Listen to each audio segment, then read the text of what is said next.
Hello, I'm the Doctor.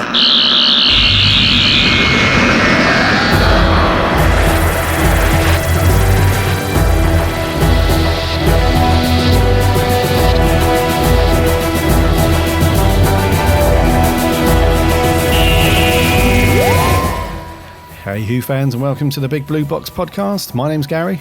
My name's Adam. And this is episode 30. Hey. It's like a mini milestone, I guess. 30. Yeah, I guess so, yeah. 30 episodes. 30. The big 3-0. The big 3-0. Hope you guys have had a good week. We've had an awesome week so far. Oh, haven't we just? We're packing it all in. Indeed. Exciting stuff going on behind the scenes and all coming your way soon, dear listeners. Nah. Yeah, can't say any more than that, though. Can't say any more at the moment. No, but it's been a good week. You tease. I know, I'm tease. terrible. I can't keep secrets. I'm terrible. So what have you been up to, mate? Anything interesting? Anything Who related? No, I've just been watching a lot. Watching a lot of Who, which is all good. Yep. Obviously been watching today's review and some other ones as well, which I can't talk about. But yeah, lots of good stuff going on. And yeah, busy. Yeah, it is busy, isn't it? We've had an extra recording session this week. Yes. To be revealed a bit later in the show. We're being very cryptic. Our listeners are probably like, what are they banging on about? What are they going on about? In fact, talking to Jam Pack, today's podcast is, the Tardis is bursting at the seams for today's podcast, isn't it? It is indeed. We have just got so much coming at you today. Yeah, I hope you guys have got a good hour and a half to 2 hours to spare, roughly. Yeah, hope if you've got a nice long car journey, this will be perfect. It will be. We have got so much stuff going on in the podcast today, but it's all good stuff. It is all good stuff. Yeah, so you've just been watching a lot of, as usual, a lot of Who. Yeah, that's it. Yeah, Stuff. Couch potato. Yeah, I must admit I haven't done much in the last week other than do the same. Really, had to watch The Visitation for later on. Mm-hmm. And what did I watch? Me and the missus, we watched. For last week we did The Unquiet Dead. Oh yeah. Yeah. So the disc was just still in the player, so we just watched a few extra episodes from series 1. And The Visitor. Yeah, so yeah, just chilled out really. It's half-term week, so I've been off looking after the boy. So good time to just kick back, watch a bit of Who. What is after The Unquiet Dead? I've forgotten. Is it the farting aliens or is it Yes. Is it? Yeah, it's the invasion. No, so it's the one with the space pig. it's the one where the spaceship crashes through Big Ben. That's right. Yeah, and it's not too bad. I'm not sure how I feel about the Slitheen, but yeah. Haven't watched that one in a while. No. Yeah. It's okay. One day we should review it. Oh, it's coming. One day. It's amazing how much that crops in. I just can't go a day I don't think about saying it. One day. I shall come back. That's it. Yeah, cool. So, news? Yeah, let's land it. Let's crack on.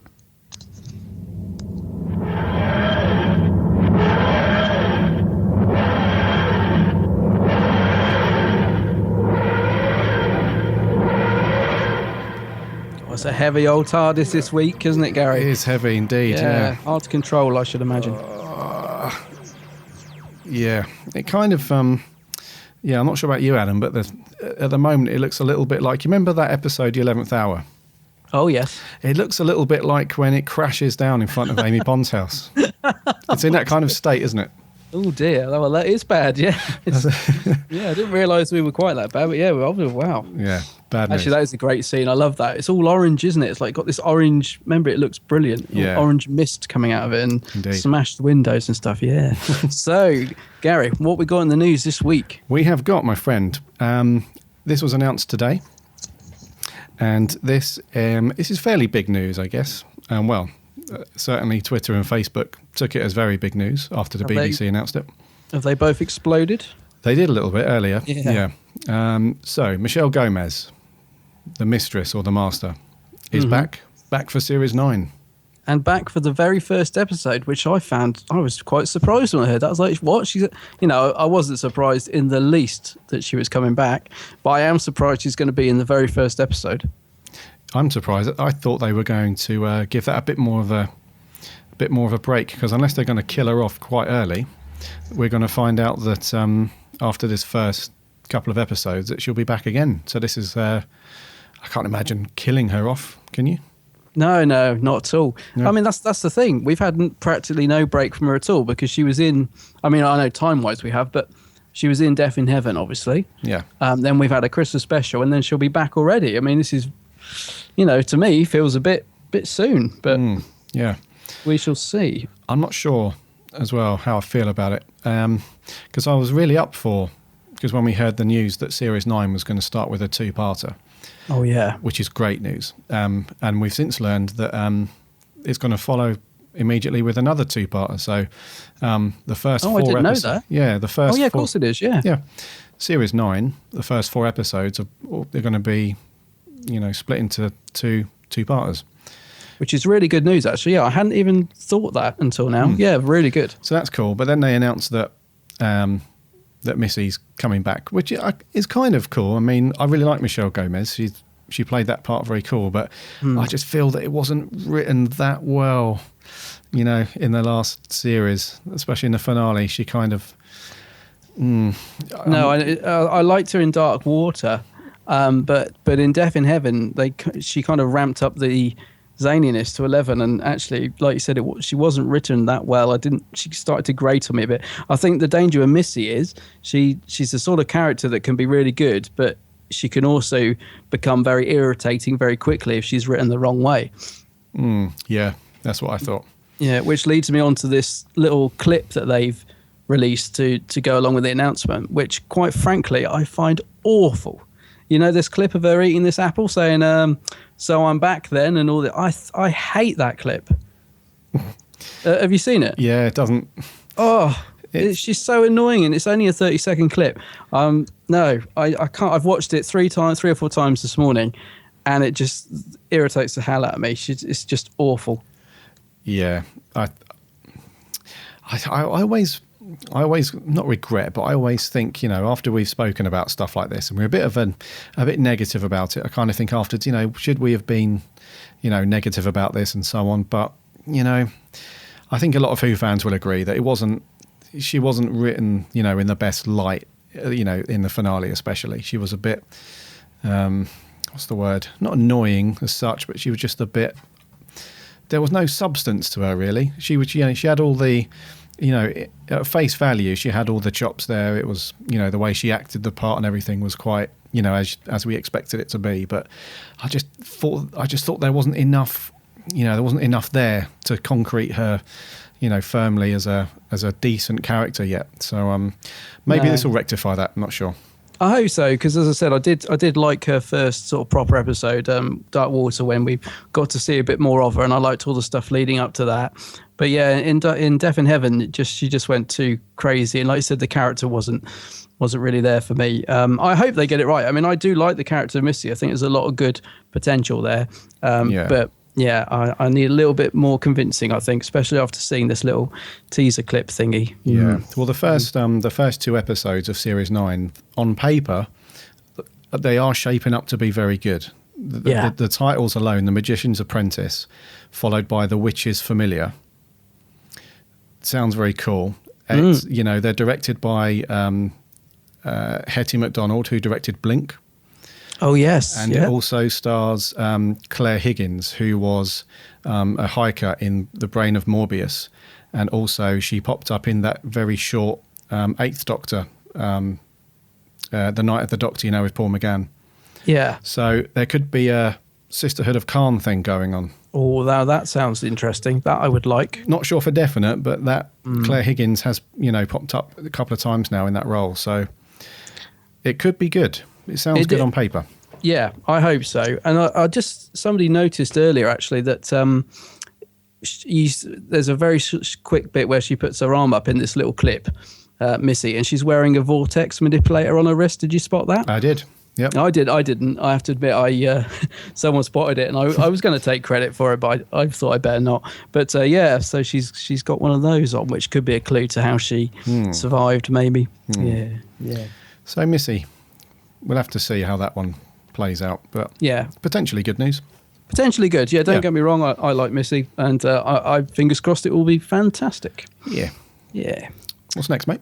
So, well, yes, there's this new concept for the TARDIS dematerialization that's appeared online, a fan-made clip, and it's fantastic. I assume, are you going to put a link in for this? Or? I'll stick a link in, in the show notes, Yeah, I mean, you brought this to my attention. Tell me a bit more about it, but it looks brilliant. Yeah, it was one of those things where I was just browsing just Doctor Who news earlier just to research because for our news section, it's not just a case of magically finding stuff. I have to go out and look for it, unfortunately. But there was a link that I saw on an RSS feed, and it was, normally I don't pay too much attention. It was titled something like "Fan Makes a Call TARDIS Dematerialization video," whatever. And I was like, okay, let's check this out. And the reason why I thought it was so cool was because, well, for two reasons really. One, it looks absolutely, completely 100% professional, like you would see actually in the show. Oh, it's brilliant. And secondly, I didn't realise this until shortly after Series 9 started, but the opening theme for Series 9, with the TARDIS that goes through the clock, swirly, all the cogs. On the cogs and all that stuff, that was actually based on an amateur visual effects artist who just put that on YouTube. And he didn't really think anything of it until Stephen Moffat and some other people at the BBC saw it and said, right, we want to use this as the theme. So, they took it and, enhanced it and tweaked it a little bit. But essentially, if you watch him, and I'll put a link to that as well, if you watch that guy's opening theme, it's pretty much the same. Yeah, it is. And I think that's so good how fans of the show can directly contribute and influence, what we see that ends up on the show. I think that's so good because you wouldn't have really heard of that sort of thing back in classic Who.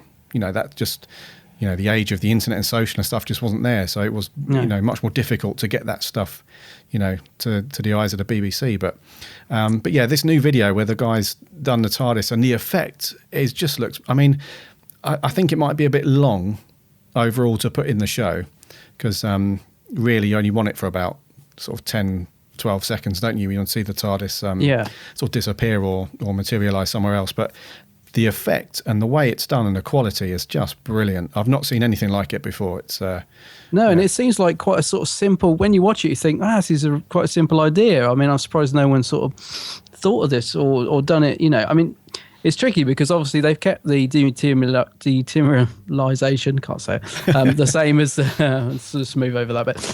Kept it the same over the years, which is great. But when you see this, I mean, it really is a great effect. The TARDIS sort of takes off and then it kind of goes, the background sort of molds into the vortex and then back to the sort of like the location and stuff. It's really, really cool idea. And like you said, brilliantly done as well. It looks really good. I'd like to find out because the guy that did the opening theme, he was called Billy Hanshaw, and he was obviously over the moon with all that. But this guy who's uploaded this new one to YouTube, he's gone under the name John Smith. So it'd be cool to find out his real name and what he's about. But yeah, it's really cool. Really, really good. Yeah, let's listeners, when you watch it, let us know what you think of it because we both love it, don't we? We think it's really cool. It's really good. Yeah, awesome. So this next bit of news, I'll let you introduce because I was quite surprised when you sent me a little link to this. So yeah, hit us with a third bit of news. Yeah, this was I actually first found out about this on Twitter a couple of weeks ago, where somebody kept retweeting something and putting a few people in there, and it's for. And then I saw this on a Doctor Who news site, and it's basically up in Manchester, in Stockport. One of the lecturers there, historian, is going to be running a course, an evening class course, on the history of Doctor Who. How cool. It's really, really cool. And then because I thought, why is this person forwarding like college evening classes to me? on Twitter. You know, I didn't really connect the two at the time, but so starting on the 14th of April, it's an 11-week evening class. So historian Michael Herbert, who's going to be doing the course, is going to take you through pretty much how the show started and how it got off the ground and all that old stuff that we saw in An Adventure in Space and Time. So Sidney Newman, Verity Lambert, William Hartnell, all that stuff. And then right through the classic era with Terrence Dicks and Barry Letts, all the way through to RTD and Capaldi. You're going to learn all of the stuff that went into making the show and the history behind it and all that stuff. Yeah, so I was going to say, it's a pretty big old subject, isn't it? I mean, you could just go on forever, I should imagine. Yeah. I hope he doesn't get really annoying pupils, like us Doctor Who fans, how we spot the tiniest little mistake. Imagine if he just got a tiny detail wrong, he'd be having rulers chucked at him. No! It was episode 6, Yeah, I can imagine. Yeah. Yeah, very cool. If you're in Manchester, you might want to sign up to that. Be good. I'll stick a link for that as well. But Aquinas College in Stockport. Aquinas, if you're up that way. Yeah. I can imagine it'd be like a little Doctor Who club as well. Do you know what I mean? You can imagine all of the fans gathering, and they'd probably know a lot of it anyway, but they'd learn loads of new facts, and they could all chat, and it'd be a really cool little group to be in, actually. Yeah. That sounds cool. Yeah, definitely. Shame we're not closer to Manchester. We could sign up. Could sign up as a critique. That's it. Yeah. I can just imagine you at the back of the class, Adam. Just every now and then, wrong. No, I'd be in detention every week. You'd be kicked. We'd be both kicked off, mate. We would. Outcasts. That's right. Yeah. So that does wrap the news. Yeah. So we've got an extra special bit of content for you this week, guys. Something a bit special. You would have heard us speak. You'll have to correct me on this, Adam. I think it was 2 weeks ago, or maybe 3 weeks ago, when in the news section we covered a new book that was going to be released at the end of Feb, based on the Brigadier himself, Mr. Lethbridge Stewart. Yeah. So we've been lucky enough to bag an interview with the author, Mr. Andy Frankham-Allen, and he is now joining us on the show. Mr. Andy. Mr. Andy. How are you doing? I'm okay, man. Yourself? I'm very well, thank you. Awesome. It's really cool to have you on the show. It's we contacted you a little while ago, didn't we, when we first found out about the novel coming up, and I was really surprised you said yes, I'll be honest. I talk to anybody, I don't mind. Whoever, let's talk. I'll call you Mr. Frankham-Allen then. If he's going to call you Mr. Andy, I'll say, hello, Mr. Frankham-Allen. Okay, cool. Am I saying that right? Yes. Yeah, everyone's Mr. and then their first name. It's me. That's cool. So, so before we dive into, we've got some, obviously we've got a load of questions to fire at you. Before we do that, for our listeners' sake, just give us a bit of a background on how you got to this point. So a little bit about your writing history, your love of Doctor Who, and how you're up to releasing a novel. Well, I've been watching Doctor Who since I was tiny. My earliest, very, very, very clear memory is probably Logopolis, although I definitely watched it before then. Okay. Because I was like 7, I guess, when Logopolis came out. So I definitely watched it before then. But I drifted away during the mid-80s, I guess. I became a teenager and you just go and do teenage things. Mm-hmm. And TV just suddenly less interesting. But then, bizarrely, I came back to it with episode 2 of Time of the Rani. Odd choice, I know, but just happened that way. And I've been absolutely hooked on it ever since. So, yeah. Writing-wise, I've been writing fiction and working with publishing, copyright law, and all that kind of nonsense for about 10 years, give or take. Okay. Yeah, I've done, lots of stuff. My first officially commissioned work was actually Doctor Who for Big Finish's short trips back in 2004. Oh, yeah, I saw that, yeah. Yeah, I've done 3 of those, 2 for Gary Russell, 1 for Joe Lidster. Beyond that, I've done loads of short stories for American company called Untreed Reads, and then went on to do their Space 89 series. I was the editor of that, as well as the head writer, head writer, so TV. And that just sort of led into Left with Stuart, because I've been working with Candy Jar on and off for a couple of years now. And we did the unofficial guide to the Companions, which was called Companions, in 2013. And I knew for a few years now, I've known Mervyn Haseman, who owns the Brigadier. He created him. I've known his grandson for a few years now. And back in June last year, we were just randomly discussing about a certain character of his being returned to Doctor Who, and it not being credited on screen. I thought, hang on a minute, this is not right. Yeah. You know, why are they not being credited? And that just led me to talking to Hannah, who's the executor of the estate. And it just literally snowballed from there within about 2 weeks, and we had the license. Wow. I was surprised to hear about that, actually, that they were using that without permission, because I didn't think that sort of thing could happen these days. So, you know, did the BBC apologise, or? I really couldn't tell you. I don't know. I don't know what happened there. I mean, I'm sure there's all kinds of stuff behind the scenes I'm not privy to. I don't know. All I know is I was a bit, hang on a minute, you know. I know that the Doctor Who usage of the Brigadier has been a bit on and off over the years. You know, it's quite public knowledge that for most of the time they never actually sought the permission. But, you know, that's the BBC back then. And when the Great Intelligence got used in 2013, I think it was only credited for one story, but it appeared 3, of course. And I do know that permission wasn't sought first. So I'm not sure how or why that happened. I don't know. Yeah, I'm just surprised in this day and age. I thought, you know, this sort of thing didn't happen anymore. So I'm just surprised it still does. Yeah. I guess it's a weird one because, I don't know, maybe, I mean, I can't speak for them because obviously I don't know. But I don't know. It's a tough one because I don't want to say anything that could be, you know, libelous. No. I don't know. I honestly don't know how or why it happened, but it did happen. And, you know, it led us to doing Left with Stuart. So thank you very much, Stephen Moffat. Yeah, I was just going to say, that's weird, isn't it? That out of that actually sort of played a part in this as well. So, you know, totally. It's good that something good came out of it. Yeah. Oh, yeah. You know, it all worked out well for me. So, yay. So what's Hannah Hainsman's involvement been in the books? Is she kind of, you know, she's obviously given her permission, and because you know Hannah anyway, don't you? I know Hannah through her brother, Daniel.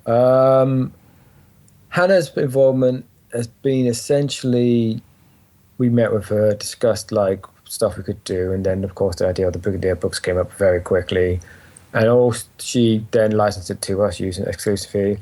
Beyond that, her input's not really large. If there's any big things I want to do, like say with the Great Intelligence, I wanted to bring it back to the original concept because I feel that when it came back in 2013, it kind of drifted a bit too far away. To go back to her grandfather's original inspiration. And so I wrote this document which details the history of the intelligence and tells you exactly where it comes from. And I've got her to approve it before we sign that off. So she's involved. She'll approve anything that's big. But in terms of the creative side of it, she's obviously, it's not her forte. Yes, yeah, I've heard a podcast actually where you're teasing her a little bit about her lack of Doctor Who knowledge. Bless her. She's awesome. She obviously says, she goes, I don't know anything, but it's okay. I've got Andy. If I need, if I need to know. That's it. Like we told. It's actually quite funny because when we first had this going, I was talking to her about the amount of books and the short stories and the audio dramas and God knows what else has been out with the Brigadier, and she knew nothing of these things, nothing at all. So, you know.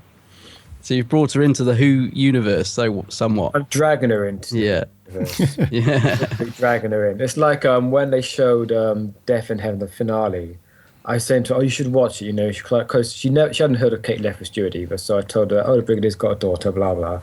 Explained this background there. Because you should watch it just to see what she's like. Because she's actually a really good character. And Gemma Redgrave is actually really good in the role. So she watched it, and bizarrely she watched it, and of course that's when they sort of brought the Brigadier back. So it kind of worked out quite well, and she's like, oh wow, that was bizarre. I go, yeah, I had no idea that was happening. So it's just fortunate that I made you watch that episode.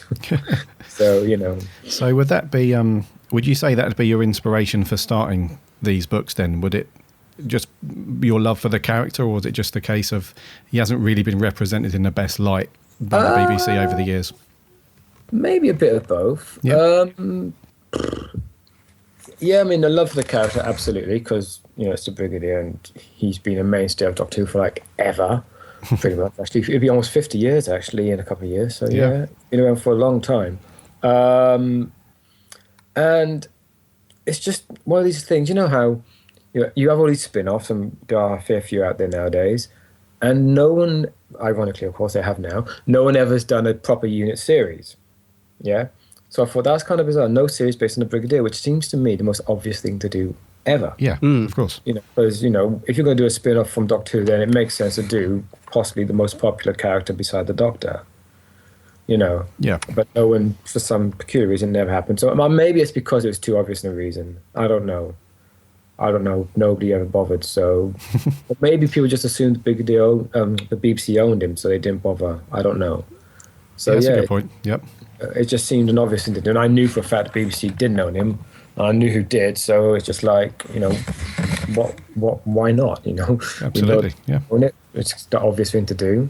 So there you go. When was the Brig's last appearance? Was it actually in Sarah Jane Adventures? Yeah, feeling 2008. Yeah, because he hasn't appeared. No, he's not been in the sort of reboot at all, has he? Which it seems a shame, actually. I always get the feeling that they had plans to, because it seemed like they were slowly phasing him into it. Because they kept they mentioning it bit more by bit, more and more, and then he appeared in Sarah Jane, and of course he was going to return in the wedding of Sarah Jane, but he was really ill. So I get a sense that they were kind of going to, but then I also heard that apparently Russell didn't want to bring him back because he didn't want him to be seen as an old man, but to be remembered as the hero he was. Right. Okay. So that sounds reasonable.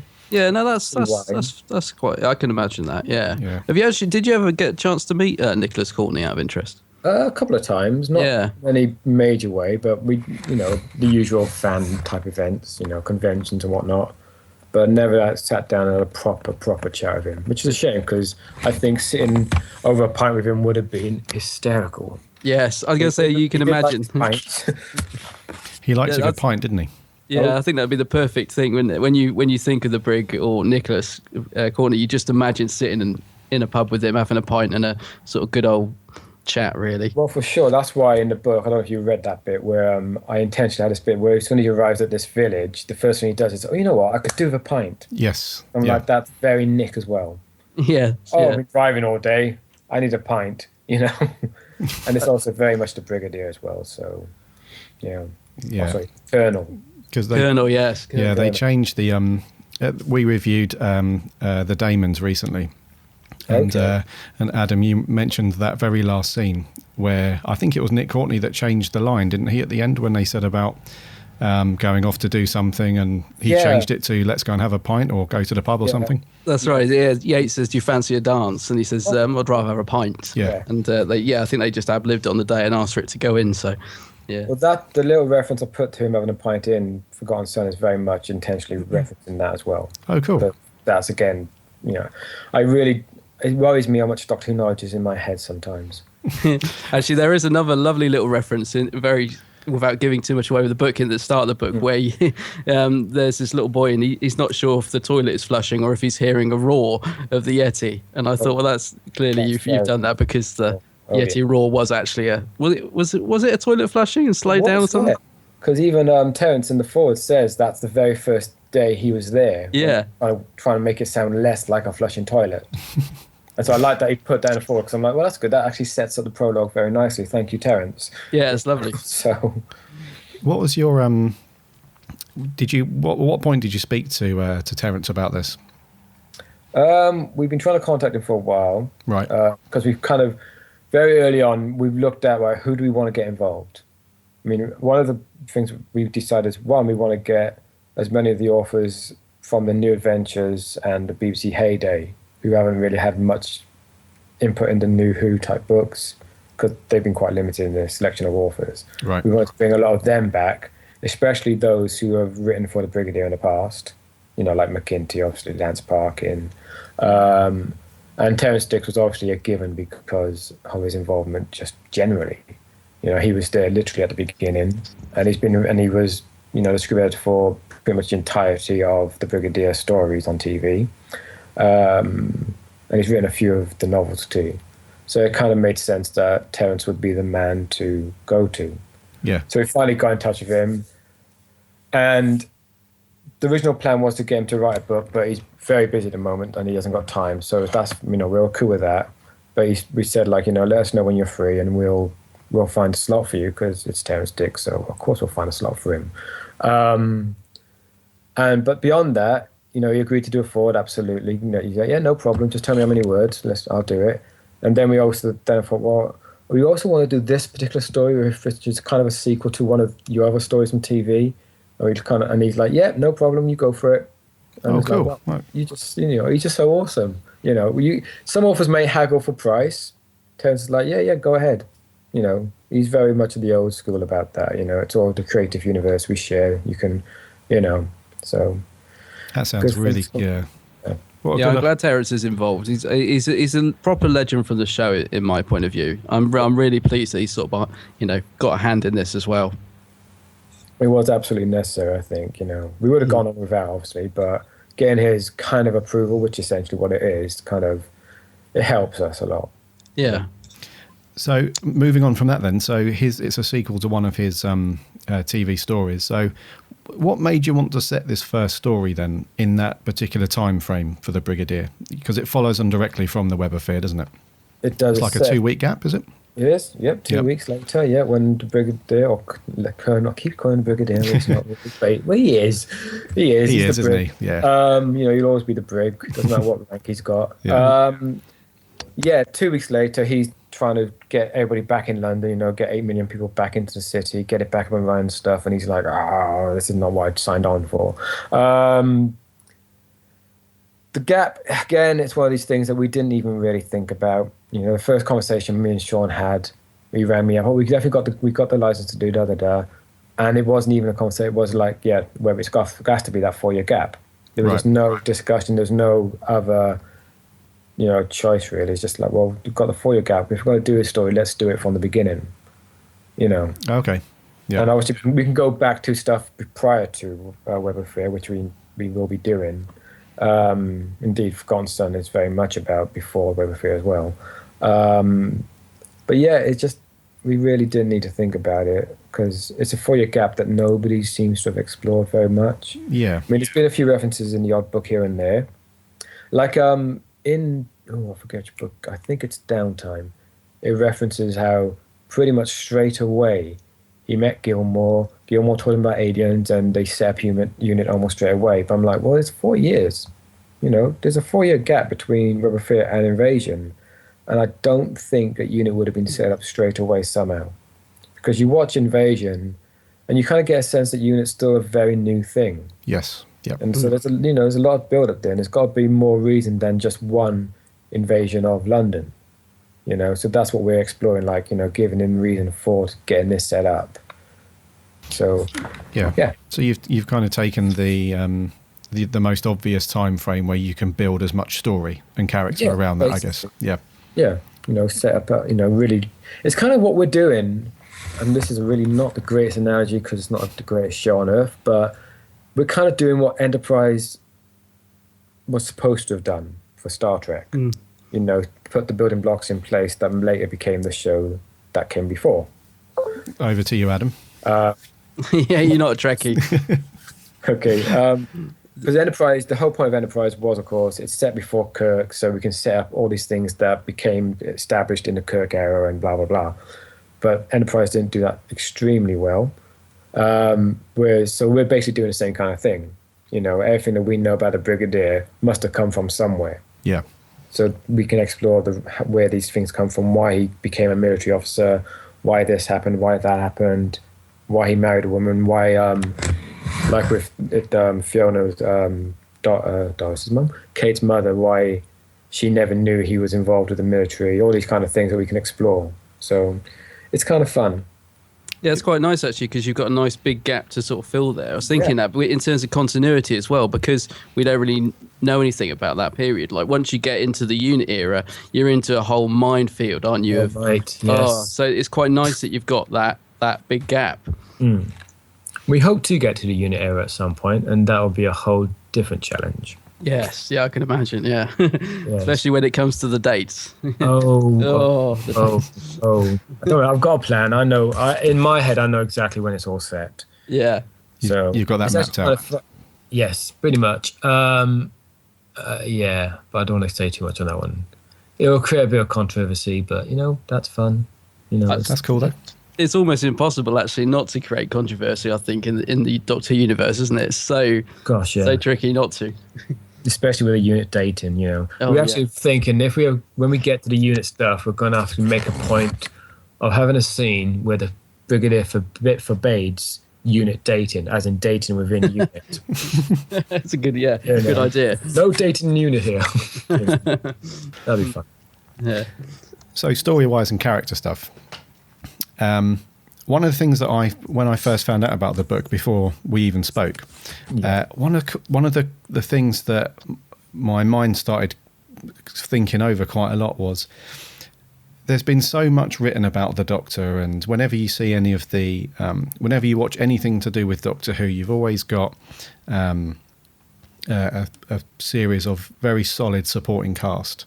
But obviously, due to that fact that they're not the star of the show, there's only so much that they could ever do with that character within the show. So where it came to writing a book, which essentially has got very little to do with the Doctor himself, where did you, or say where, how did you kind of set the whole story up, approaching it from the lead character, Brian Lethbridge Stewart? Because I must have think that everything that we've seen before, either in the show or we've read to do with the Brig, he's always been a crutch character for the Doctor.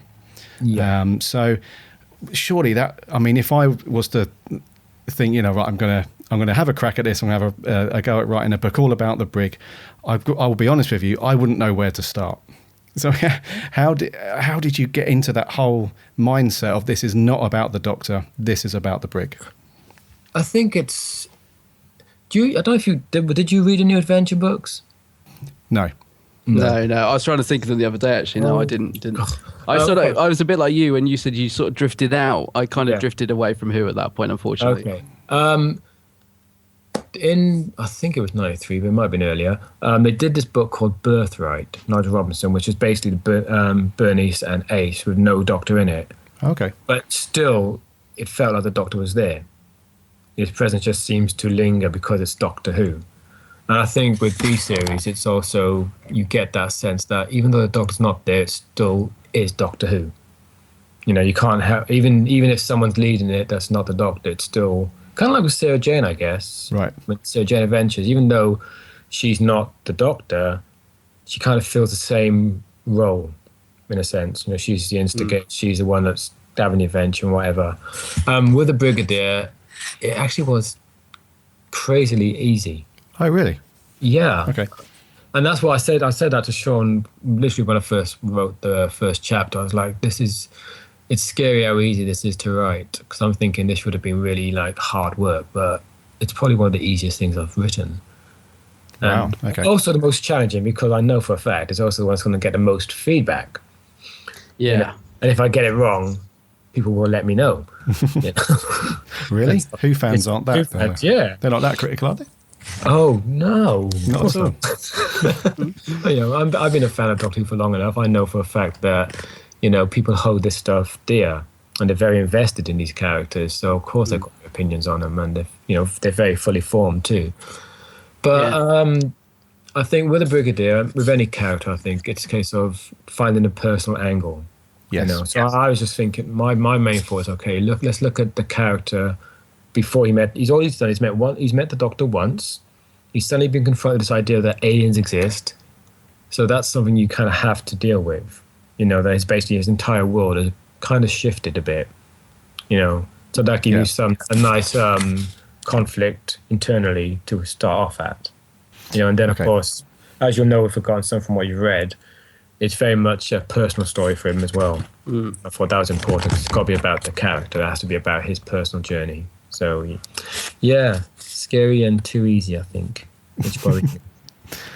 And so the character itself, which obviously leads this whole this story that you've written here. So, did you take the same approach to that because you're the editor for the series as well? Is that right?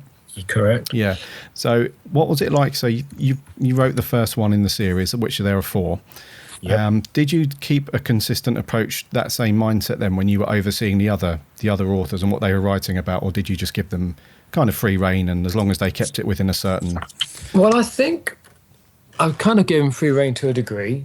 Basically what we've done is me and Sean, we decided, right, these are the 4 stories we want. Like 4 types rather, Yeah. because we've got the license to all of the Hazeman stuff, so it makes sense in the first batch to use all the Hazeman stuff. Yetis, Detsen, Travers, all these people. Yeah. So it's a case of and what we can do is bring the pieces together bit by bit, not just throw it all in one. And I kind of forgot your question now. Yeah, it was... I do this sometimes. No, that's cool. So you wrote with the first novel in the series, which you wrote yourself.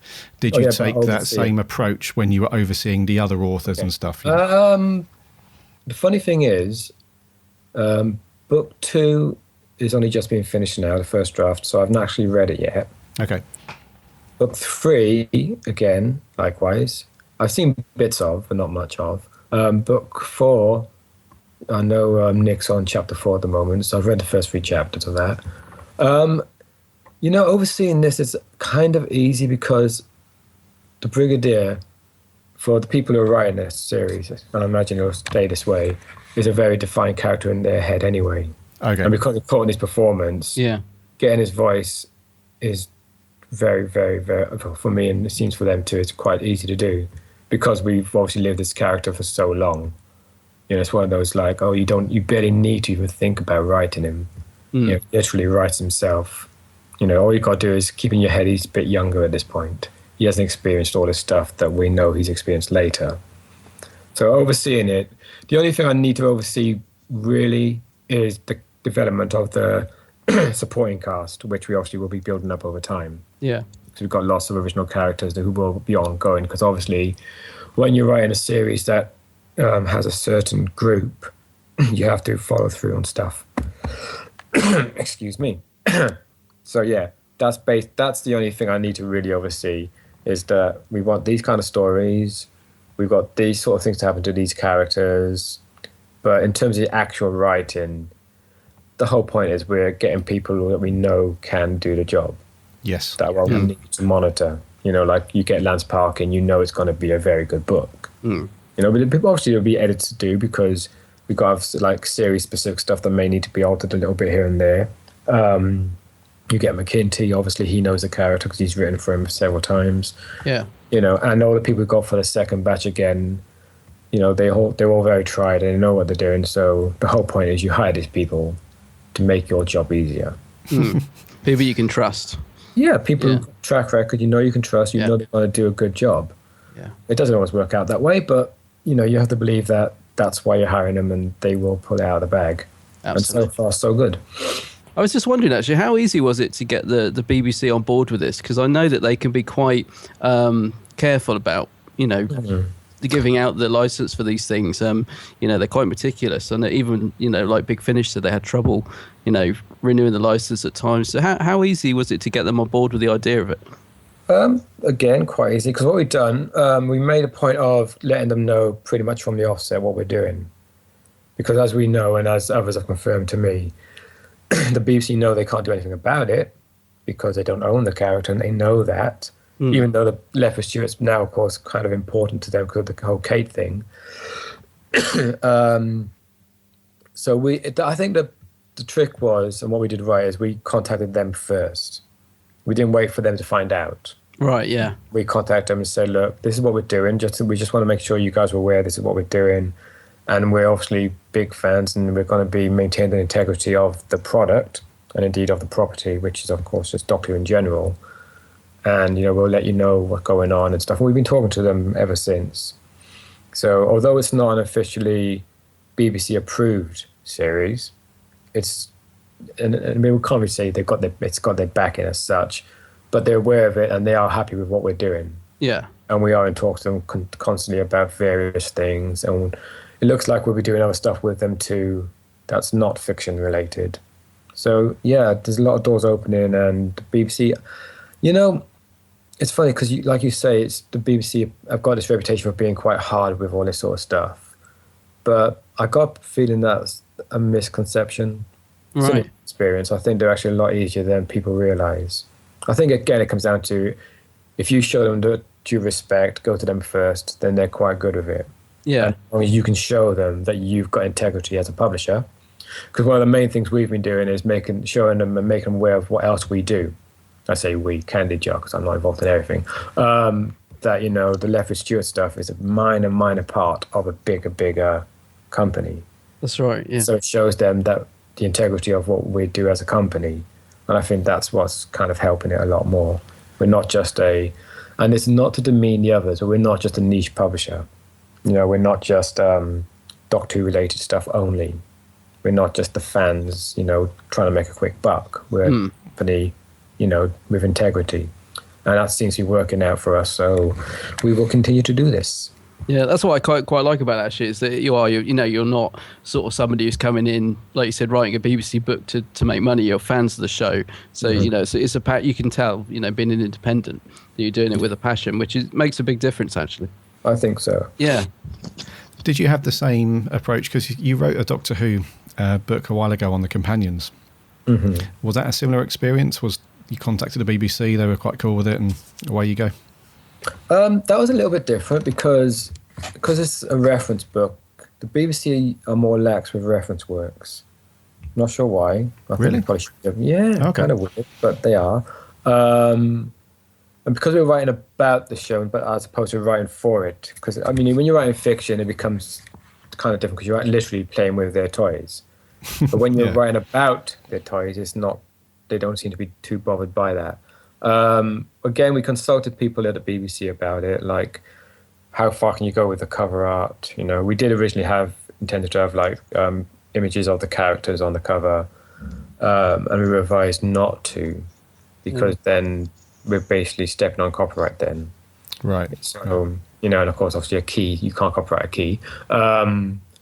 So we were consulting, we were just getting advice and stuff. We weren't just going in thinking, we can do what we want, which I think oftentimes people do. I think people misunderstand that you can't just do as you please. Yes, when absolutely. When you're playing with somebody else's copyright, you have to be aware, because at the end of the day, if they want to, they can slam you down. Yeah. And then you'll know about it. You know what I mean? So I think it's just a case of being wise and being cautious and keeping communication with these people. You show them respect, and generally things can work out quite well. So, yeah. Talking of the cover art, sorry, Gary, I guess I do love the cover art, Forgotten Son. It's very sort of classic. It's got a real style to it. It's really nice. What a sort of Target feel. Yeah, it's just got a sort of retro, but it still looks modern, if that makes sense. Look to it. Yeah. I do really like it. So we've had a lot of good feedback on the cover art. Simon Williams, who's done lots of Marvel type stuff as well. And we did, again, one of these things is we want to echo a lot of people's nostalgia.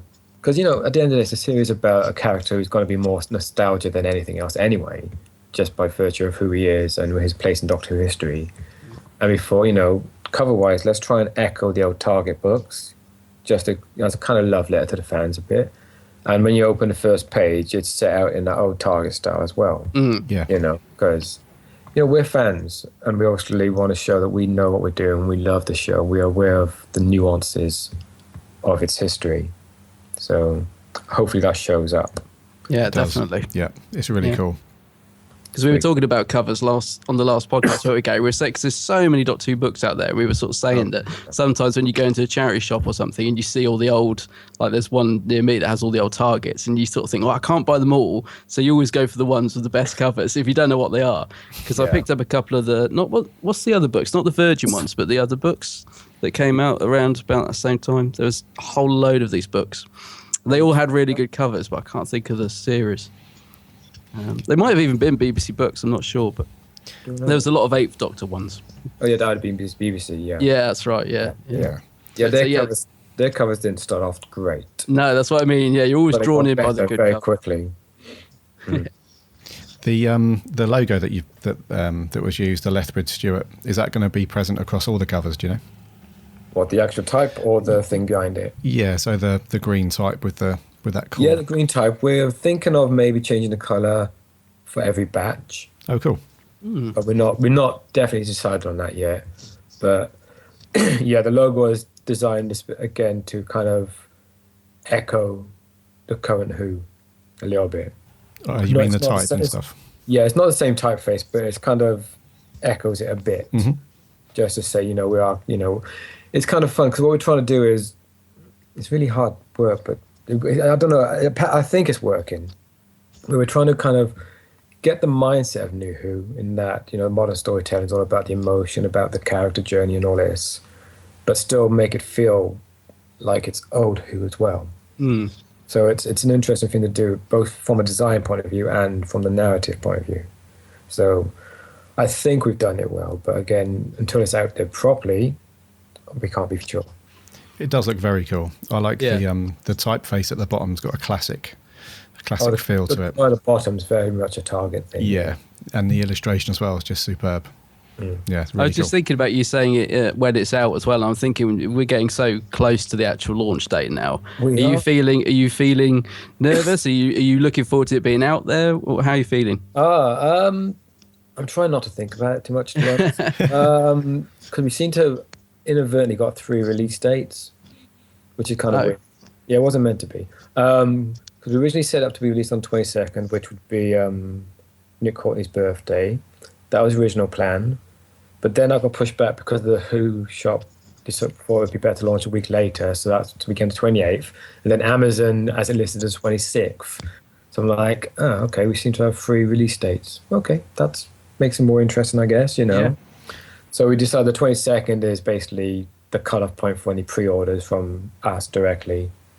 And the 26th is the Amazon release date, apparently. And the launch is the 28th. So it's kind of an interesting 3-stage thing going on now. How I'm feeling about it, as I said, I'm trying not to think too much about it. Kind of exciting, a bit daunted, because it is a huge thing to do. Yeah, it's a big, much-loved character. There's potentially, if we play it right and the response is well, it could be like possibly the biggest spin-off Doctor Who's ever done because of the character. Not because of necessarily what we're doing, but just because of the character, Because this could be, I suppose potentially, this could be the biggest thing since the Sarah Jane Adventures, Yeah. It's a shame we're not doing a TV series because then it would be the biggest thing. Sarah Jane, Definitely. because it's TV. Yeah. As it's a book series, obviously it's a slightly different market to play with. But if we play it right, it could still be, the biggest Doctor Who prose thing since, I don't know, I suppose you could say probably since the EDAs. The 8th Doctor Adventures. Yeah. The potential to be the biggest thing that Doctor Who prose has done in, over a decade. So you're not putting any pressure on yourself at all? Oh, really? God, no. Honestly, it is scary, and we know there's a lot of pressure on us to get us right. But it's kind of funny, because I remember when, was it a few weeks back, I think it was, I'm not sure. I think it's when it got announced and it ended up in the magazines and all over the internet, literally all over the internet. And Sean around me goes, "Oh my God, it's gone mad." And he couldn't believe just how insane it goes. And he'd be like, "But you were ready, you knew this was going to happen." I'm like, "Well, yeah, because I've been working on this for like 5 months. You've been obviously in the background because he's doing other stuff for the company." And suddenly it just hit him how big this could be. Yeah. And I think because I've been working with it for 5 months at that point, I got used to the idea of it. But now we're nearing it, it's starting to think like, wow, this could be kind of massive. Could be cool. Yeah. So the launch on the scary. the launch on the 28th at the Who shop, you're actually going to be there, aren't you? I will be there. Terrence Dix will be there. Hannah will be there. Unfortunately, Gemma won't be there, which is a shame. But she's got other commitments apparently. Okay. Timing kind of malfunction, as they say. But I know they're trying to find somebody else for the TV series, so hopefully we'll have another guest announced beforehand. We'll do it. Either way, it'll be a laugh because I'll be there, and if nothing else, I'm entertaining. And Terrence will be there, so if I'm rubbish, Terrence will be there. Well, we can step in. No problem. Yeah, you'll be there, so we'll just let you talk. Yeah. No, that'll be a great event. It's a good shop, actually, the Who shop. It's a fun place. You get lost in there. They got loads of old costumes and original props, haven't they? Yeah, they got like a little museum, so yeah, very cool. And the staff there are quite fun too. Alex and Sam, they're definitely a good laugh. And What's wonderful, last time I went there for the companions thing, I arrived and she's like, oh, do you want coffee? We got biscuits and sandwiches for you and stuff. And I was like, oh, this is awesome. I can stay all day. You know? Yeah. You had a So little. I'll be sitting there with my coffee. You know, oh, I would sign your book, but I'm drinking coffee, sorry. You've got your own little backstage rider going on. Absolutely. Yeah. So that's cool then. So let's rewind a little bit then. So Classic Who. Classic Who. You're a fan of Classic Who up until, is it 88, 89-ish? Roughly? I'm a fan of all of it, really, but yeah. What's the what's the thing about the newer Who then? Not like you say, you're a fan of all of it, but what makes the classic stuff more your preference? I think it's probably associative memory. You know, that's what I grew up watching, and I don't know. It's really hard to say because I don't want to badmouth the new series because there is a lot of good stuff in it. I don't know. It's hard to say. It's, that phrase, indefinable magic. And there's a quality about the old series that has an appeal. I think it's an age thing. Not that I'm really old or anything. I was going to say, you're not not about the same age as Adam-ish. This is why Gary won't turn his Skype camera on, because he's actually probably 80 years old. It's a really old photo he's using. It's probably not even him. I think it's an age thing. It was my childhood. It was my formative years and all that. I don't know. I don't think I can honestly put my finger on one defining quality about old Who that appeals to me. I mean, I'll say, it's storytelling. Because back then, of course, I think something that the new BBC is beginning to notice is that old Who had more time to breathe in their stories. They had 4 episodes on as a rule. Absolutely. So you had time for a story to develop. Yeah. You had more time for a character to develop. And generally, even though, you get the phrase about the wobbly sets and that nonsense, which is not totally untrue, generally they had really good actors. It's because that old thing that you hear that everybody wanted to do a Doctor Who, which is, again, true of New Who. So obviously there's a massive appeal of it. And the fact is, it's around since I was, literally my entire life. Mm. Yeah. Literally, it's been around longer than I have. So it is old. And I've watched it, as pretty much as far back as I can remember. It's one of those things that sort of sticks with you. I don't know. Like I was watching last night, I was stuck on Dinosaur Invasion. Yeah, I know. Dinosaur Invasion of Dinosaurs even, sorry. I was just thinking, I thought it was wondering what that was. I thought it was a BBV one or something. Yeah, it's a special one. I was watching it. I only got to episode 2 before I fell asleep just because it was very late at night, not because I was tired, not because it's rubbish. And even now, although, the dinosaurs do look a bit rubbish, let's put it nicely, it's still really good fun. It's very well played. It's played for real. It's not a send-up or anything. It's not a comedy. Mm-hmm. And, great performances, good script. The chemistry between John Pertwee and Liz Sladen's fantastic. Nick Fortney, of course, is awesome. And, it's just, you can't fault... Well, you can fault it, but in a nice, fun way. I don't know. I don't think I can ever honestly just tie it down to one thing. There's just something about Doctor Who. When you grow up with something, I suppose you kind of get that rose-tinted glasses about it, Yeah. So there's a combination of things, like an element of nostalgia and, some more simplified storytelling. Yeah. And I think, it's interesting you touch on the guys at the BBC now are looking at the older stuff because in Series 9 coming up, there's going to be at least two-parters now. Yes, at least. So that's going to be cool. I can't possibly comment on that because I know nothing. But it does seem, from what I'm hearing, there's going to be a bit more than two-parters. So I'm hearing. Hope so. On that, that's what I've heard through the grapevine. Which is, if it's true, and it does seem to be bearing fruit now, because we've had the second one announced already, then that's a really good thing. Because two-parters, even in New Who, generally two-parters tend to be the strongest stories. I love two-parters. Love the cliffhangers. Or 3 sometimes, because Utopia and Last of Time was 3-parter, which kind of was really works.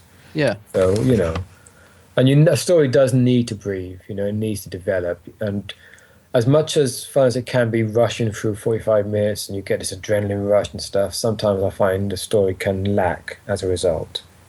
You know, you can't really get the development of character and story in only 45 minutes very well. You know.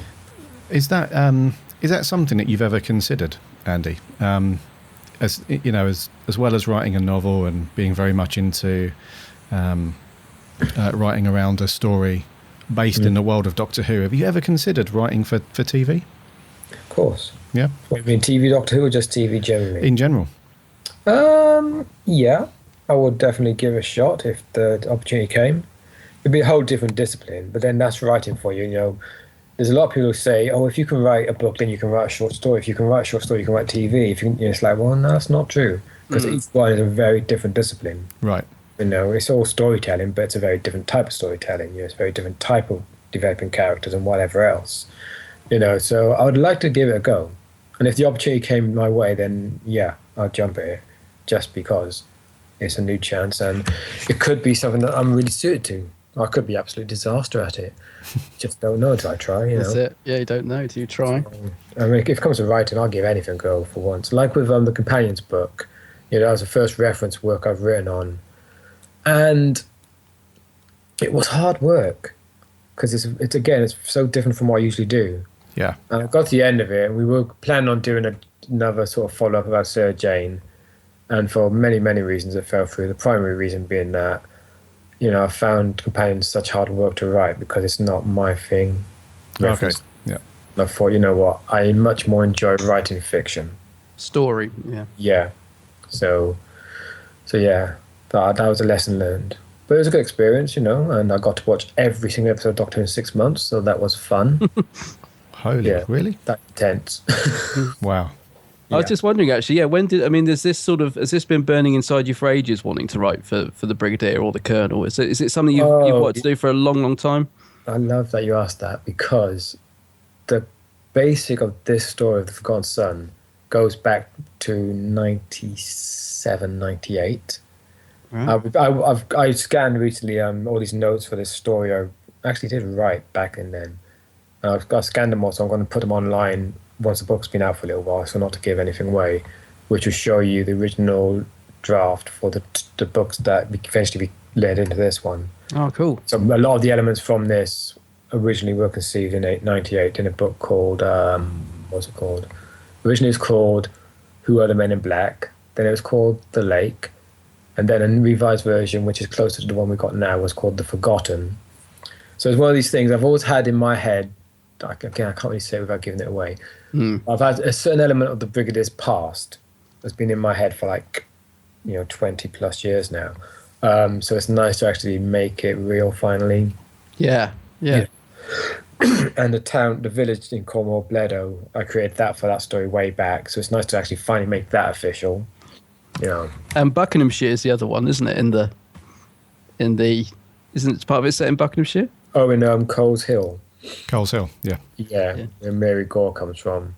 Yep, that was, again, an intentional thing, which I can't really explain the why of it at the moment, because it's something. Yeah. It's really bizarre, because obviously I researched a fair bit, you know, because you've got so much material of the Brigadier out there in book form, and although I'm not bound by it, because obviously to be bound by everything that's been written about the Brigadier would be so limiting. You know, at the end of the day, as long as it doesn't contradict TV stuff, then I'm okay. That's where I look at it, because that's the barometer. Anything else from any other book, I don't mind echoing or suggesting that, you know, because of Doctor Who and its multiple timelines, lots of things happen in different slight realities in a slightly different way.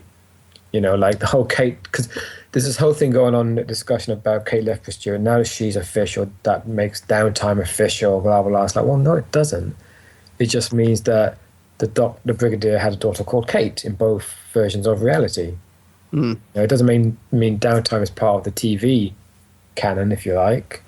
It just means that she was born in both, you know, slightly altered realities, you know. Yeah. Oh, yeah. And so that's the way I'm looking at this. Is that, you know, it's a spin-off from the TV show, and it will touch upon certain aspects of the expanded media, but it doesn't necessarily mean it's saying I'm set in exactly the same reality as all of these different. Because there's no way, honestly, to tie the New Adventures, necessarily the EDAs, the Big Finish stuff, and all the other stuff. They don't fit together really. Oh no, it'd be impossible. I mean, there was so much stuff came out during that hiatus of the sort of 90s and that. It'd be impossible. And they do often contradict each other. Yeah, yeah. It's a madness to try to make them all fit. I mean, you could if you wanted to, but you'd have to bend stuff so much just to make it fit that you're like, well, how about if we just acknowledge the fact that all these things exist, but not necessarily all in the same timeline? Yeah. Well, that's the great thing about Doctor Who, isn't it? You know, you've got multiple timelines. Of course you have. You can pretty much do whatever you want. Yeah. Yeah, it's like, you know, in Night of the Doctor, when the Eighth Doctor announces all the Big Finish companions on TV, and everybody's like, oh, that's it, the Big Finish story's all canon. Yeah. Like, well, yeah, that's one perception. Or you could say, in the TV canon, some ways met these characters, but not necessarily as in Big Finish. They're just the same characters. You know, it doesn't mean these adventures necessarily happened. You know, it just means that he met these people in his timeline. You know, so it's, yeah, I don't know. I don't think, because if that makes all the Big Finish stuff canon, then it makes all the Big Finish stuff canon, which does create a whole kind of set of contradictions that it's going to be very hard to explain away. It's a can of worms, isn't it? Yeah. As soon as you open that. Exactly. Yeah. It's a nice touch, but to me, it just says that he did travel with Charlie in the TV timeline. Doesn't necessarily mean it is exactly the same as in Big Finish. It just means a version of these things happened. Yeah. You know, it's a good way of avoiding the minefield. It's the same way, I think. You know, it stops me going completely mad. Yeah, I was just going to say, yeah, it would literally drive you insane. You'd end up like the Dalek at the end of Remembrance, where he's just spinning round and going crazy because he just can't compute. Yeah, you can't even go there. Yeah. Well, you know, I used to be one of these fans back in the day of trying to meld it all together. Back in the 90s, wasn't it, years, I liked to try to make it all one. But nowadays, I'm like, you know what? There's too much of it. Yeah. Now we've got a TV series again. That's the only barometer that you have to need to match. Yeah. If you don't contradict that, you're okay. It's a bit like when Disney bought out Lucasfilm and Star Wars. They immediately just wiped out everything that all the authors... I have to say, I laughed. I laughed. It happened so much. I'm like, hey, Star Wars fans, now you understand how we've been living for the last 10 plus years. Exactly, you know, because they're all like, oh, this is canon. No, you can't. These are official. It's like, well, no, they're not. They're just an interpretation of this universe. Yeah, exactly. Just like all the books we've had to deal with, you know, welcome to our world. Yeah, I can imagine it is tough at times.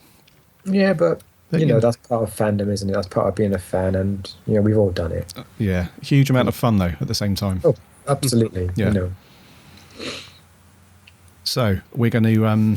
just one last question, actually. So these series of 4 books that are due out starting next week. Have you got any, not to give us any spoilers or anything like that, but do you have any other cool Doctor Who stuff coming in the pipeline? Oh, we do. Gosh. Give us the goss. Give us the goss. I'm trying to think, how can I word it without giving stuff away? We've got him on the rack, Gary. It really is a tough one. Come on. Okay. I can say absolutely next year there's 2 books, because one thing we're keen to do is at the start of every year is have a story that's connected very strongly to a past Doctor Who story. You know, it's kind of like the season opener, so it's got to be big and whatever. Yeah. Next year we have 2 planned. The first one, can I say the title? I suppose I can say the title, can't I? Go on, give us a scoop. I'll give you the title will be A Servant of Two Masters. Make of that what you will. Whoa.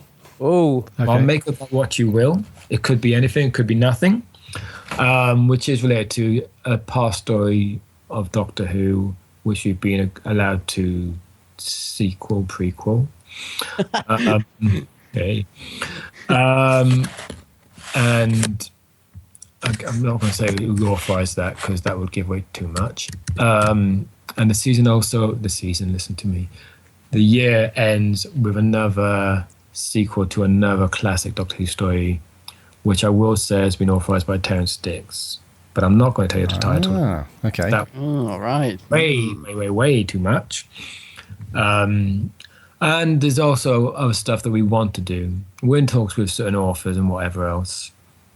But we are hoping eventually, at some point, to actually get the BBC to give us a license for the wider verse of Doctor Who anyway. Yeah. At some point, we're kind of going to need it. At some point, we're going to have to get to the unit stuff. We're going to have to get Kate Bourne. We're going to have to, all these little things in the Brigadier's life that kind of has to be touched upon. Right. The whole, in teaching, the whole, in retiring from unit and so on and so on and so on. So, yeah. Yeah. That's really cool. Time. Yeah. All very intriguing. Yeah, I was going to say. Yeah. Because the exciting stuff. Yeah, because what we've read so far of Lethbridge Stewart, plus these other three that are on the way, I'm pretty sure that these are going to be a huge success, and I think people are going to be hungry for more from you guys. So, I really hope so. It's like I say in the back of the book, I've got a lot to prove here because on some level I seem to have come from nowhere. It's not true. I mean, I've been around for like 10 years in the publishing industry, and obviously I've done Doctor Who stuff before, but from a majority of newer fans, me and indeed Candy Jar have sort of come out of nowhere. And so we've got to prove our worth now. Yeah. And we kind of have to do it with book one, really. We've got 4 books to do it with, but book one especially we have to deal with. So we have to get this right. Yeah. So yeah, as you say, there's no pressure. No, at all. No pressure there. It's okay, And what's the time gap between the books coming out? In terms of Roughly. release. Yeah, so when the other books are going to be released, is it a monthly thing? Or? One a quarter. Okay. At the moment. My hope is next year we'll be knocking up to 5 releases a year. Because I feel that once we've got past the first year, once we've actually established ourselves, there's going to be a demand for more, I think.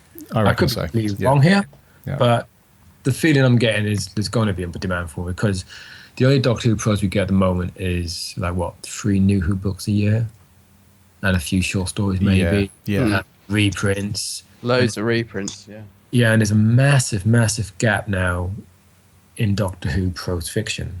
Because back in the New Adventure days, we were getting basically almost 24 a year, which is a lot. Wow. Actually. Yeah, it's a insane amount, but and they were getting sold. But of course, we've got the TV series now, so that sort of takes that edge off a little bit. But it still leaves a market for proper, strong, not so aimed at young people prose. Because I don't know if you've read the newer books, but they are obviously aimed at a lot younger audience. Yeah. Yeah. Adventure stuff. So we're trying to find that middle ground there where we're kind of echoing the New Adventures in terms of more depth to the story. Again, I know you've read a bit of Forgotten Son, so you could probably see that. But we're also trying to aim at a broader readership of newer fans too. And hopefully bring a lot of newer fans in and show them how awesome the Brigadier was.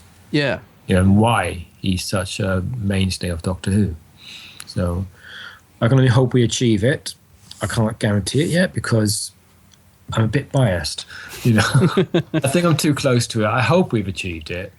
And certainly the feedback I've got from various people, like Christian Corley at Custobus, he's reading the book for review at the moment. And he mentioned on the podcast recently how much he's really, really enjoying it. And it feels like reading a new adventure.